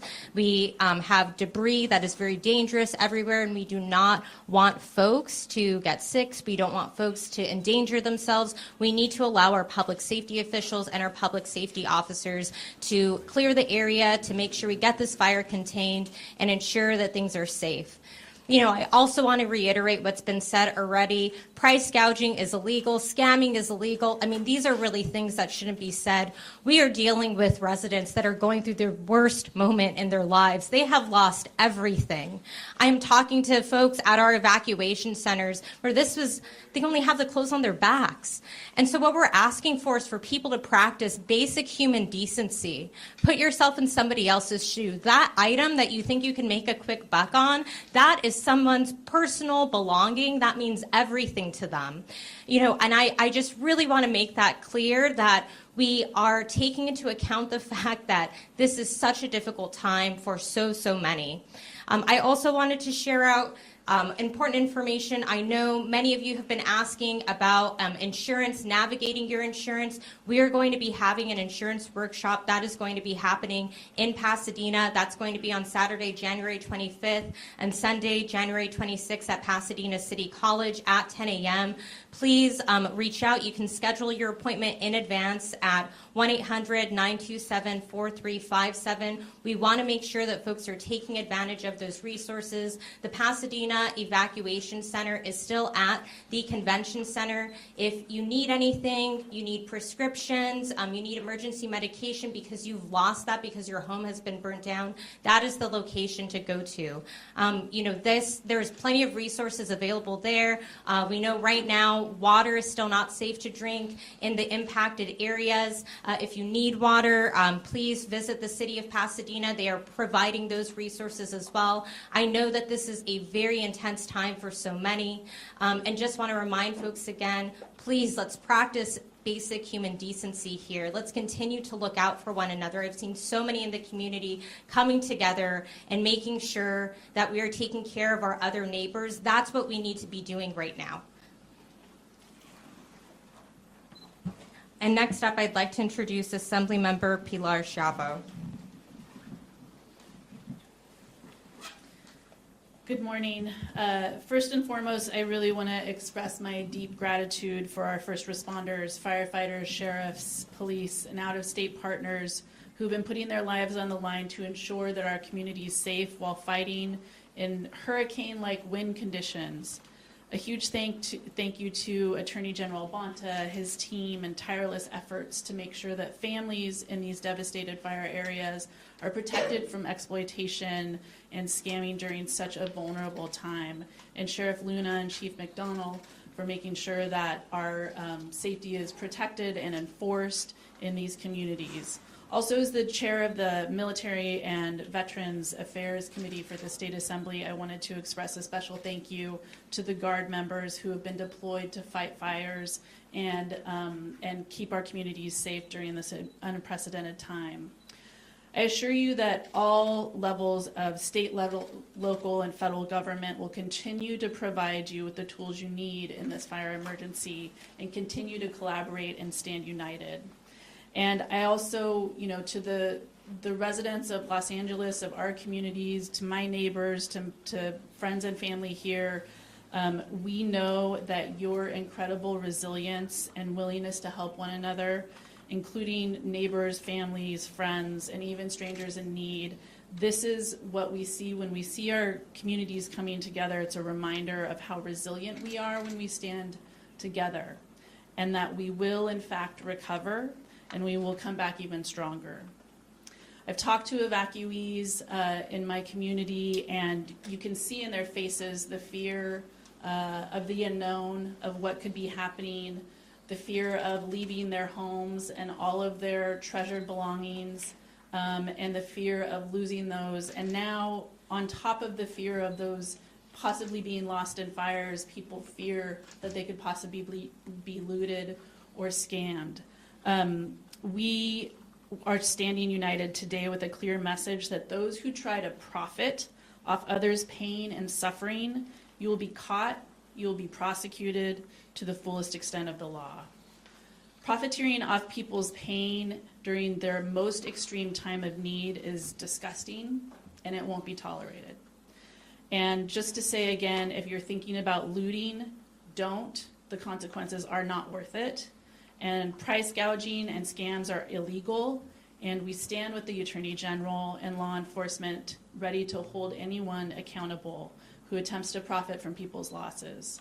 As we've heard today, there's a number of scams that are out there, insurance, adjusters, people looking very official in the affected areas with, safety vests on and clipboards saying, if you put down a down payment right now, you can jump the line, we can start work right away, whether it's insurance companies or contractors, people pretending to be contractors. If anyone is asking for money up front, that is a huge red flag. Do not give people money on the spot. If you're getting texted for donations, that is a huge red flag. Go to official websites if you want to make donations. We're so grateful for the big hearts of people in our community and beyond who want to help and want to step up and be supportive. But do not do it because you receive a text or you see something on social media. We do not know that those can be trusted, and you should always go to official websites, double check phone numbers, websites against what you can see on official websites on the web. Our office continues to be here for our community to support you, any residents who are impacted by these fires. The last thing we want is for victims of this tragedy to be victims for a second time. Please reach out if we can help connect you with any resources to navigate the recovery process, unemployment claims, or any state agencies, and to address any immediate concerns. We are here ready to assist you. And if you do experience fraud, see fraud, or suspect fraud, please report it to law enforcement or to the Office of the Attorney General at oag.ca.gov/report. In times of crisis, we must stand together. And I want you to know that we are here for you every step of the way. Thank you again to the Attorney General. Together, we are going to continue to protect you from scams and price gouging. This historic tragedy is something that we will all come together and make sure that we can get through as a community so that we can focus at the work at hand. Stopping these fires and beginning to rebuild our community is our top priority, and that's what we want to continue to focus on. Thank you. I just want to reiterate my thanks and gratitude to the incredible leaders up here who I'm honored to call colleagues who are working together in support of all those who are suffering and who are hurting right now in LA and LA County and beyond. I want to thank all those who are not here, leaders who are out in the field working hard right now, our first responders, our volunteers, our National Guard. This is a time to come together, be unified, work in unison. In the darkest and worst of times, you often see the best in people. People step up and rise to the occasion and meet the moment. And I'm grateful that my colleagues are doing that. And the more of that we can have, the better off we will all be, looking out for each other, taking care of each other, giving generosity and grace and kindness, services and programs. Unfortunately, as I mentioned, we do see some exceptions to that, and that will not be tolerated. Price gouging is sick, it's wrong, it's illegal. These scams, taking advantage of victims and re-victimizing them, it's sick, it's wrong, it's illegal. So is looting. You will be held accountable. Support your fellow Californians. Don't victimize them and prey on them. So with that, happy to open it up to any questions that you might have. If you have a specific speaker you want to address your question to, please specify. But thank you again for being here. Thank you very much. My question is either directed to the sheriff or Chief McDonald. Last night we had new evac orders because the fire has made a jump. Have any of your officers or deputies come across looters in that area, and have you made arrests in regards to the new evacuation orders from last night? Yeah, We had 5 arrests last night. I am not sure what the exact location of those, but we are, as the fire moves, our borders move, and the curfew applies to all the fire zones, whether the warning zones or the orders to evacuate zones. So that'll probably continue to change as fire behavior does. So I can say that we had 5 last night. I know the sheriff had about 20 the night before. And so we are taking it serious, and we are out there. We responded to a number of looting-type calls. When we got there, to most of them, there was either nobody still there at the time, or it was something different than it appeared to be. But rest assured that it is being taken very serious, and that we will continue to work with our partners in doing this. A silly follow-up, are you seeing that pattern? If you've seen new evac orders come down, are we seeing the quote-unquote bad guys, also doing that homework as well? Yeah, it'd be anecdotal, but I can tell you that they're opportunists. So wherever the opportunity arises, they will transition to further victimize people who are now leaving their homes. That's predictable behavior in an event like this. Thank you, Chief. Thank you. Sure. Question for the Attorney General. Yeah. Besides people actually physically, looting, what's your process for not, shutting down online scams and text scams? Like, what's your process? How do you take care of that? Yeah, when it comes to the scams, the various types of scams that I mentioned, there's different types that all have different responses, all geared towards holding folks accountable, stopping the practice, and shutting down their operations. We've had processes where, in the past, where we've had a charity trying to scam folks, and we've taken action, gotten them shut down, pulled their website, and stopped the operations immediately. So we benefit most when people are able to report the suspicion of scams or price gouging to us. Then we follow up. We have a whole apparatus and set of resources and assets that we deploy to conduct a thorough investigation that's quick and efficient, and take action that's swift and decisive. So we need the reporting, but we take down the operation as soon as possible. One victim is too many. We definitely want to take down the operation before there are additional victims. Yes? Hi, Morgan with ABC News. I have 2 questions, one for you, Attorney General. I'm wondering what you guys are seeing, especially like what kind of evidence you're seeing of the price gouging, specifically in the housing rental market, and how do you guys go about identifying violations? Supervisor Horvath spoke to that already. In part, what they're hearing and seeing. I've got multiple communications from my colleagues in the legislature who have reached out with worry about the pricing that they're seeing in their hotels within their city, within their assembly district, within their Senate district. The experiences that their constituents are telling them as people who have been displaced or evacuated and are looking for housing and a rental, and how they're being price gouged. So we are getting lots of different anecdotes that add up to a picture we are not happy with and will not tolerate, with people who have been victimized being victimized again in contravention and in violation of the law against price gouging in California in the time of a natural disaster in a state of emergency. It's wrong. Anytime we hear about it, it's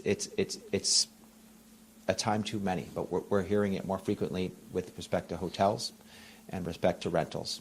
And so, again, we're working very closely with the governor's office, who is very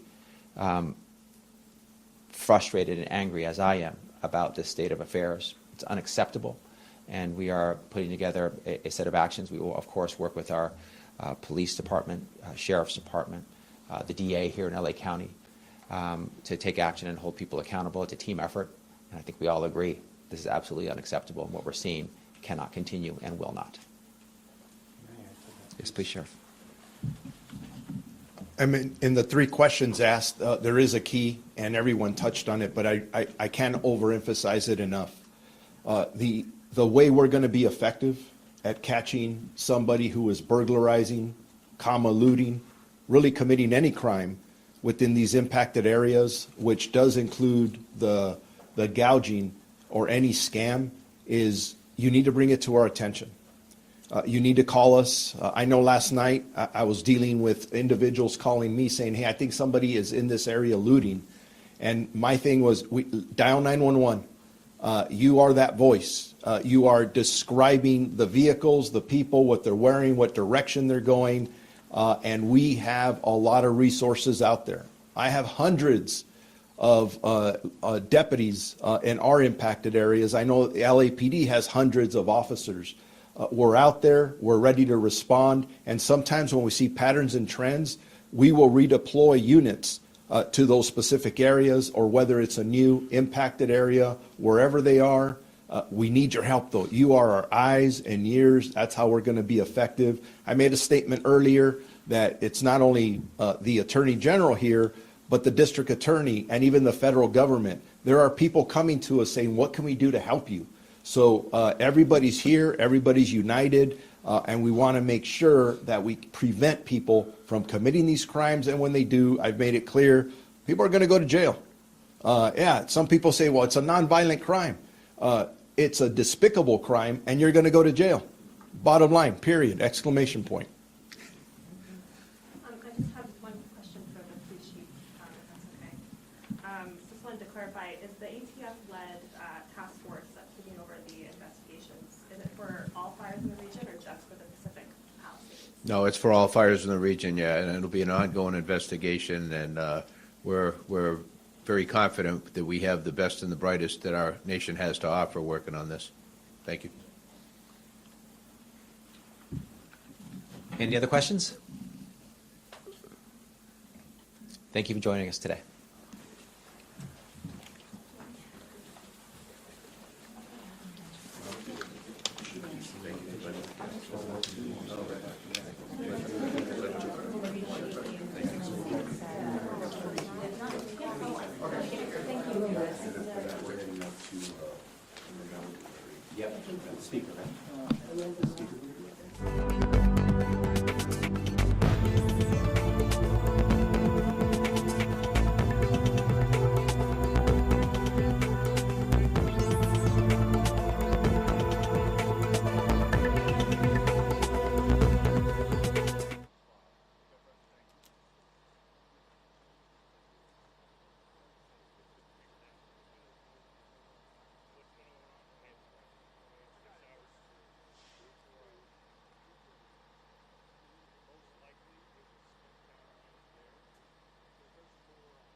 not live yet. You're not live either. So just so everybody knows, this engine, as soon as we can, they're going to back up and they're going to start an operation here, and it's going to get extremely loud. So interviews, lives, all that, microphone, it's going to be too loud for microphones. So they're prepping. But we can still.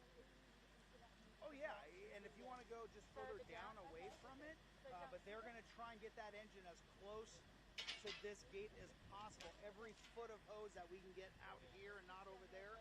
So, and it doesn't have to happen now.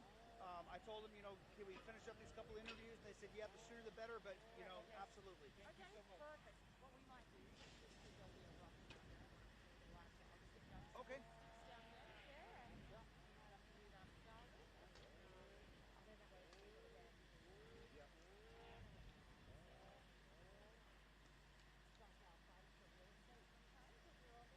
Yeah, and when we have international, attention on this, we can do. We get dozens of them, and this is it's a great vantage point to cover it. Yeah, where we were driving around earlier. Well, so I was in 60 Minutes yesterday trying to get. We were getting. We were on the B-roll.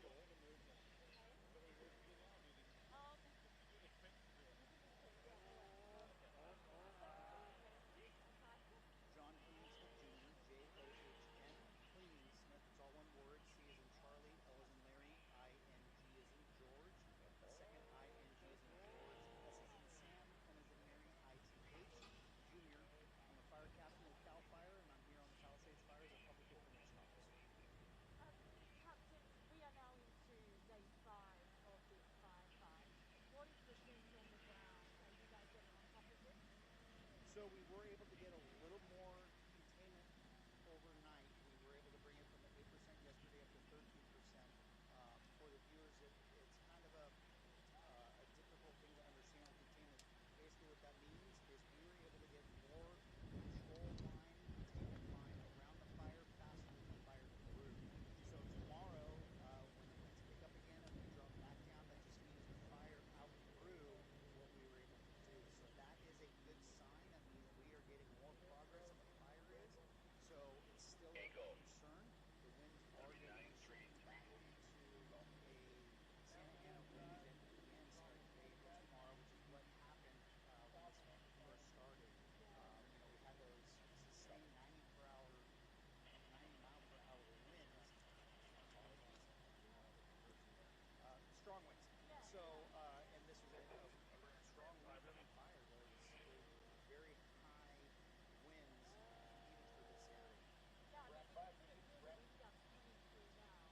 How challenging have these conditions been over the past 5 days? For someone who's been with the fire department, how has it structured? It's been, this is in the top 3 for me. Driving through the neighborhoods that have been destroyed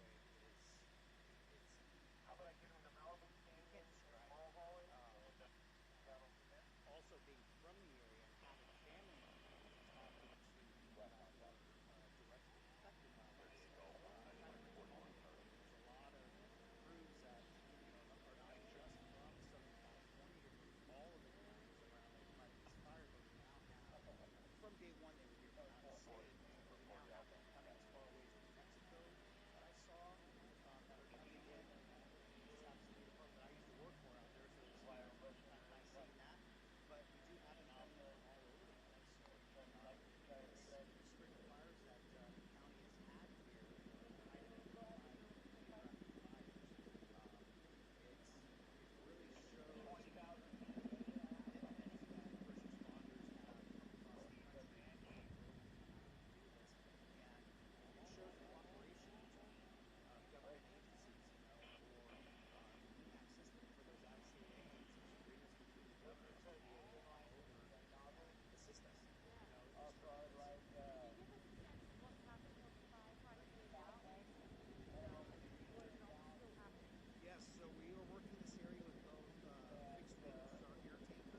to just point it towards here.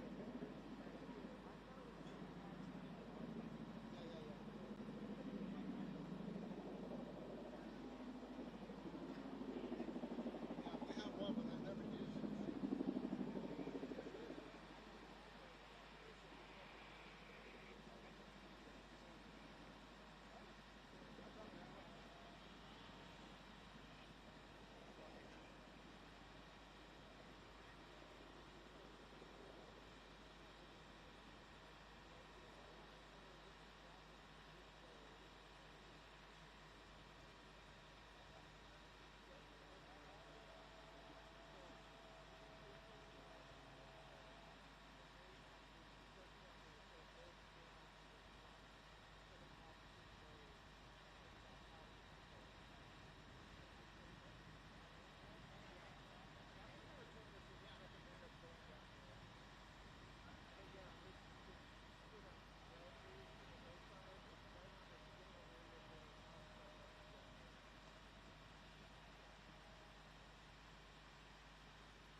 Yeah, but even if you put the sticks here, there's not enough.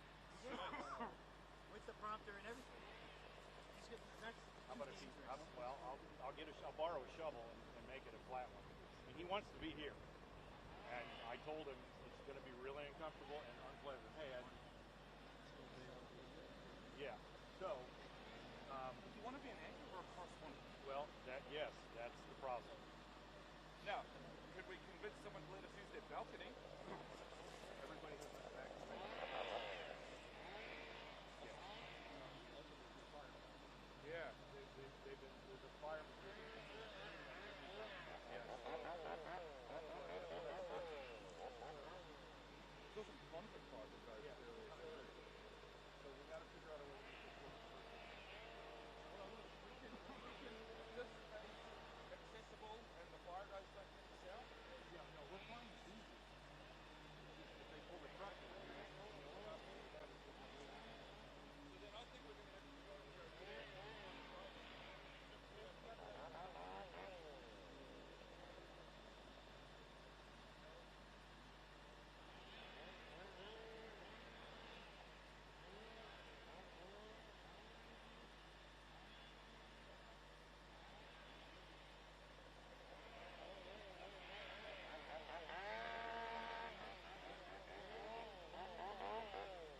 What's up, dude?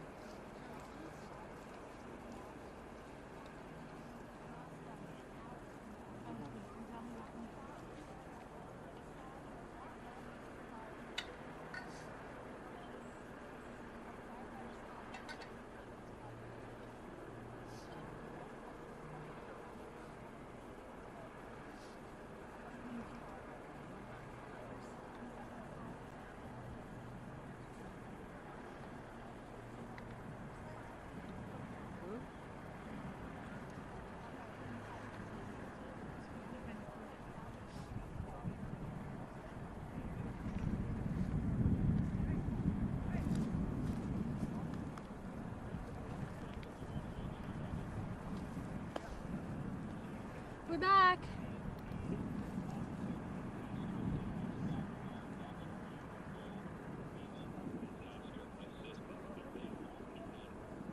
Okay, update. Zach and Monica will be cleared at 1.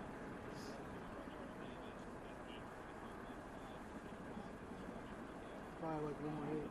Huh? Probably have like one more hit. Yeah.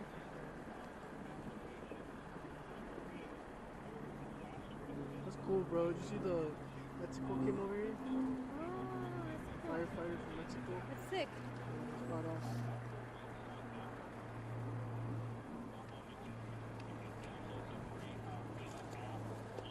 I'm changing battery. Okay.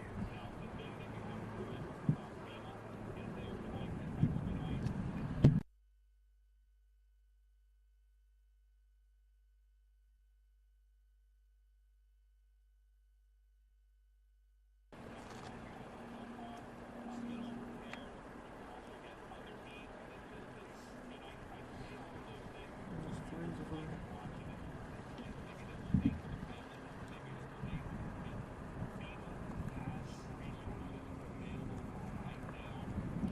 That's cool. Mark shouted me out. Mark what? That was cool. Mark shouted me out. Oh yeah, that was sick. I like that.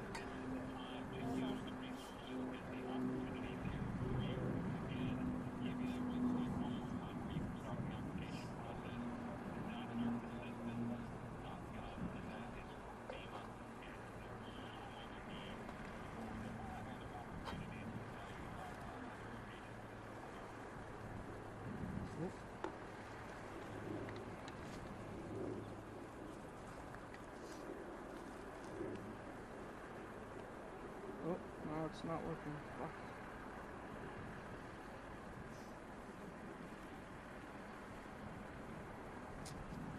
Damn it. Here, you try calling now? Huh? Can you try calling? Yeah, I was still hearing. You didn't hear? No, I hear you. No, I was hearing just fine.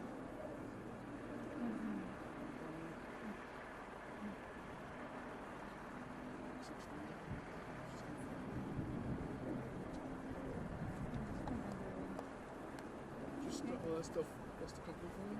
Yeah. Do I add you or do you? You call on your own. Just tell me when. Okay. I got you. I'll go off you. You let me know if they tell me. Okay. Yeah, just let me know.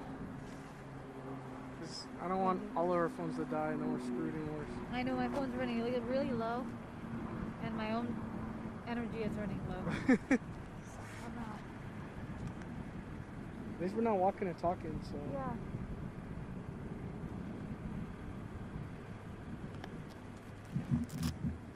I'll watch out though. I might take my pick just in case. Yeah, you'd be right there.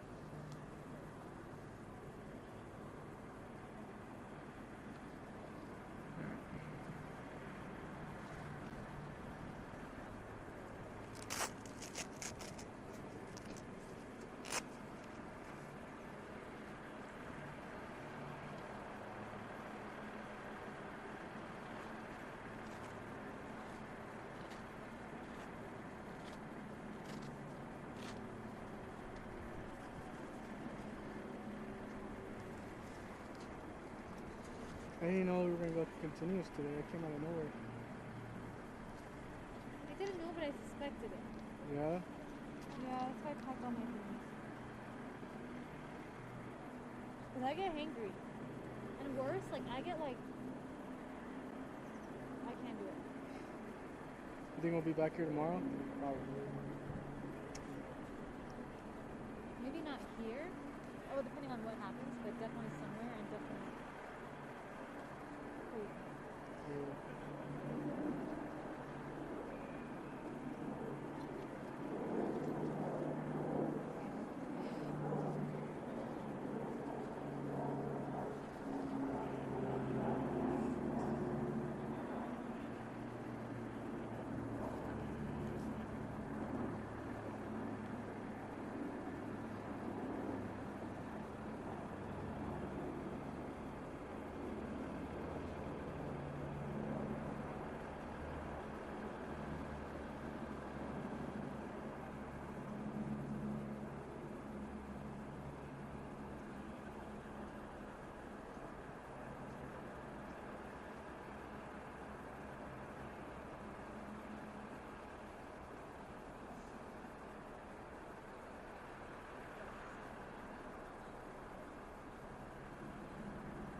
Good?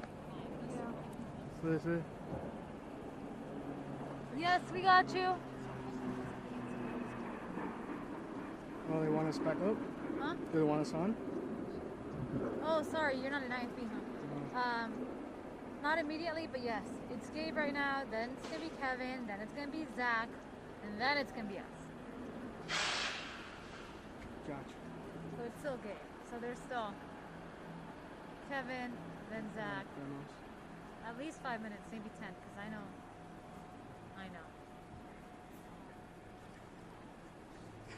We don't really have much to show anyway. I know, I feel like our shot isn't even good. You want to move over here?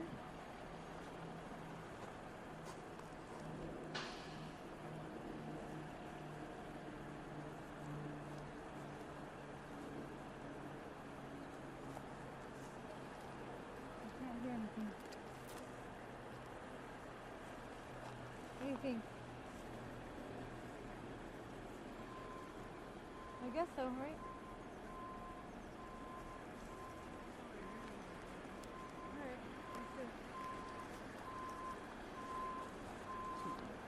I'm gonna plug you.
Again, please, if you see a pink handbag, a small pink handbag, please return it right here to DJ booth. Si ven una bolsita color rosita pequeña, por favor regresen aquí en el DJ booth. Gracias.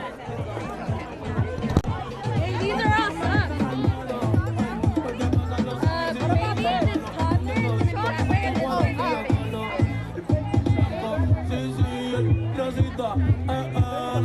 Okay, you guys, these are gonna be all socks. Yeah, I was gonna empty it to use it for something else, but it's taking up. There's also one right there, those socks are,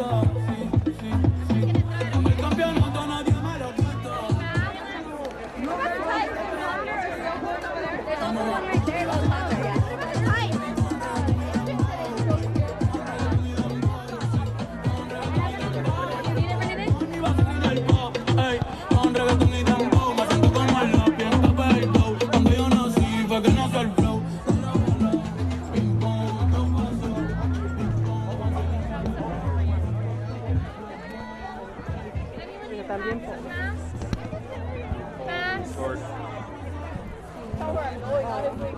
Where are you trying to go?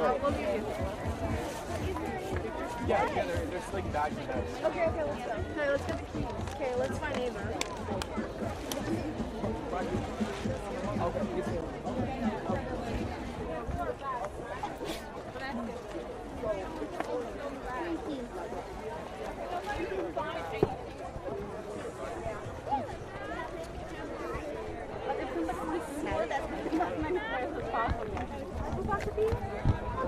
No idea.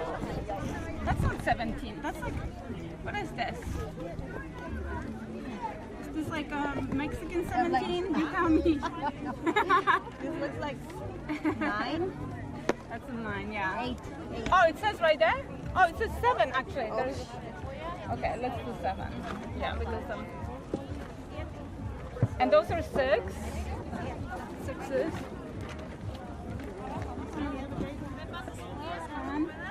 Those are little. Those are 4. I have 4s. 4s here. Is this a 4? About a 4? Those are 4s too. Do you know if that's 4 for labeling? I don't. I was just handed this by somebody who left. 4? I don't know. 11, 12. 12. I have 12. You have a 12? Yeah, we can going back there? 12 okay. This way. Okay. 12. 8. Oh, I have those are little 6s, baby 6s. Gabby, can I give you the 6? Does anyone need math? 6 is 2. Yeah, they look bigger, no? Are they 9?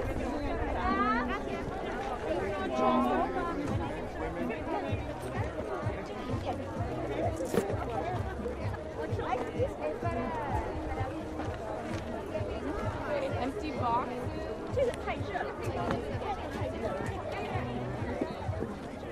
Yeah, cool. We have more room now.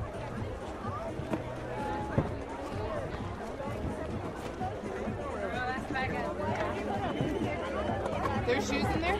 No, we can put shoes here too. Oh, yeah. 12?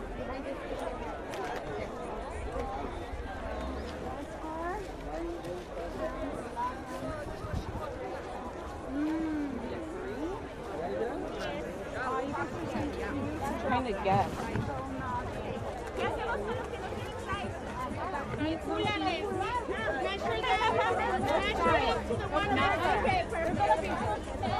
He's 5. Like he's going to be like 12. No, like 12 and a half. I hear 5-year-old. Oh yeah? Yeah, so he's gonna want 12. I don't know. I feel like he might be a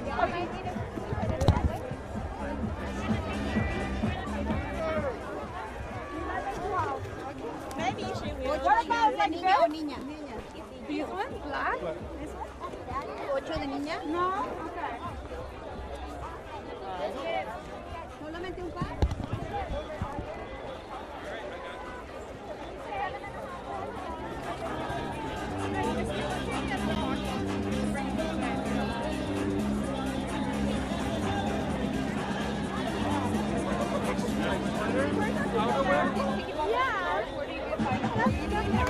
I'm taking boxes back here just to be organized. Out of there.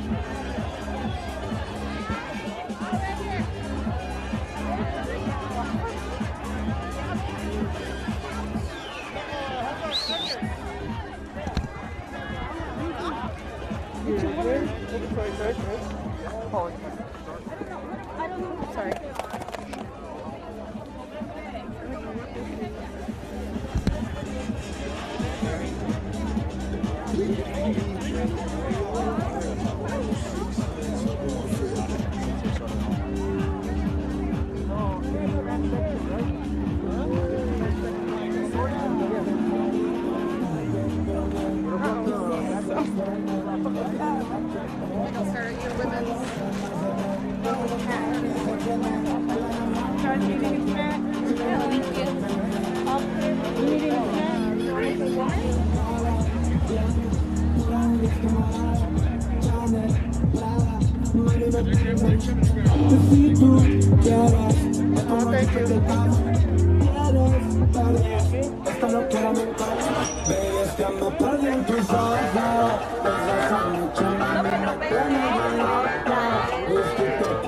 Una bocina, porque tengo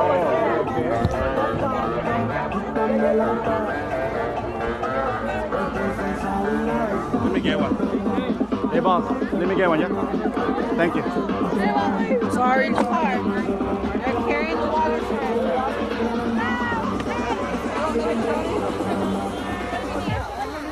Hey, I need some.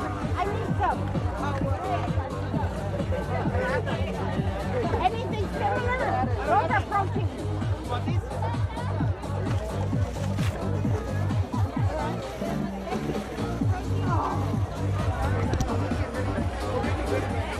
For your mom?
All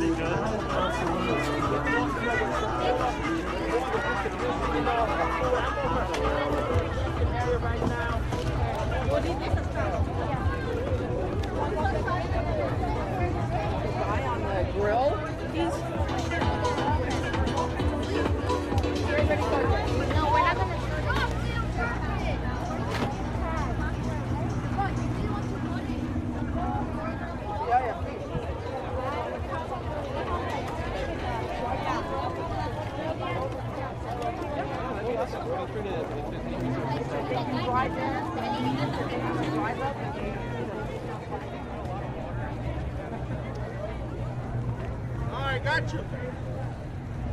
Fresh fruit, fresh fruit. All of it? Yeah. You're welcome. You're welcome. We're supposed to market here. These two? No, these are the You're other ones welcome. for us. Let's go for the blue one. That's it? Yeah. All right, all right. Okay. Brother. All right, all right. All right, thank you. Thank you. Bye. Thank you so much. Thank you. Where's your Thank camera? you. Ontario. Ontario? Oh, really? Oh my God. Thank you. Bless you. Bless you. I'll probably bring you some more. Okay. Yeah, I'm channel 7. I'll probably bring you some more. Okay. Okay? Thank you. Okay? Okay, you're gonna make me cry. I got those guys over there working right now, so I gotta keep thinking. Right, thank you. Thank you.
Volunteer! Please start!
here that are displaced? I'm sorry? Are there displaced people here? I believe so. I know there are people that are, it's not all volunteers, there are people who are also like picking up items here too. They'll be more towards like the clothing piles.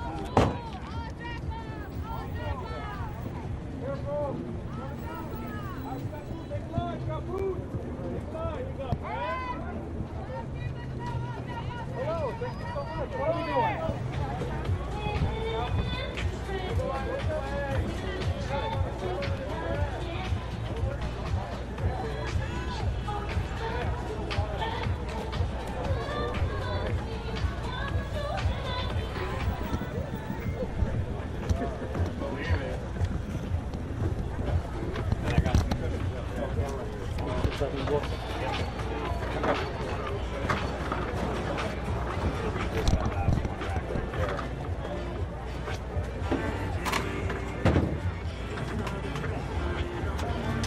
Careful with this one.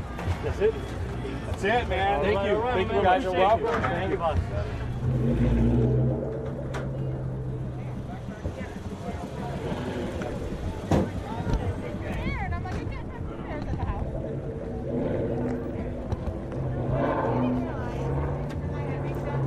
Hold up, I'm gonna let Harley's trainer to train this one, and what I didn't know is that Harley's original name was Bear.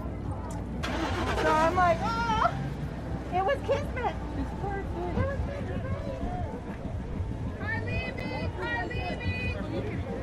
well, no, I was Marine, but but she just wears my patch. Thank you for your service. I'll keep friends with Marines. Oh, yeah? Navy, Army, Air Force. Right, all of it, yeah. Well, Harley was actually trained on masonry. Why don't you have her move up? So this one is, you know. Harley has her get out. Just move your truck up a little bit. This is their like their fourth trip here. I've done more of these things. It takes a second to move it up so you can get out without worrying about getting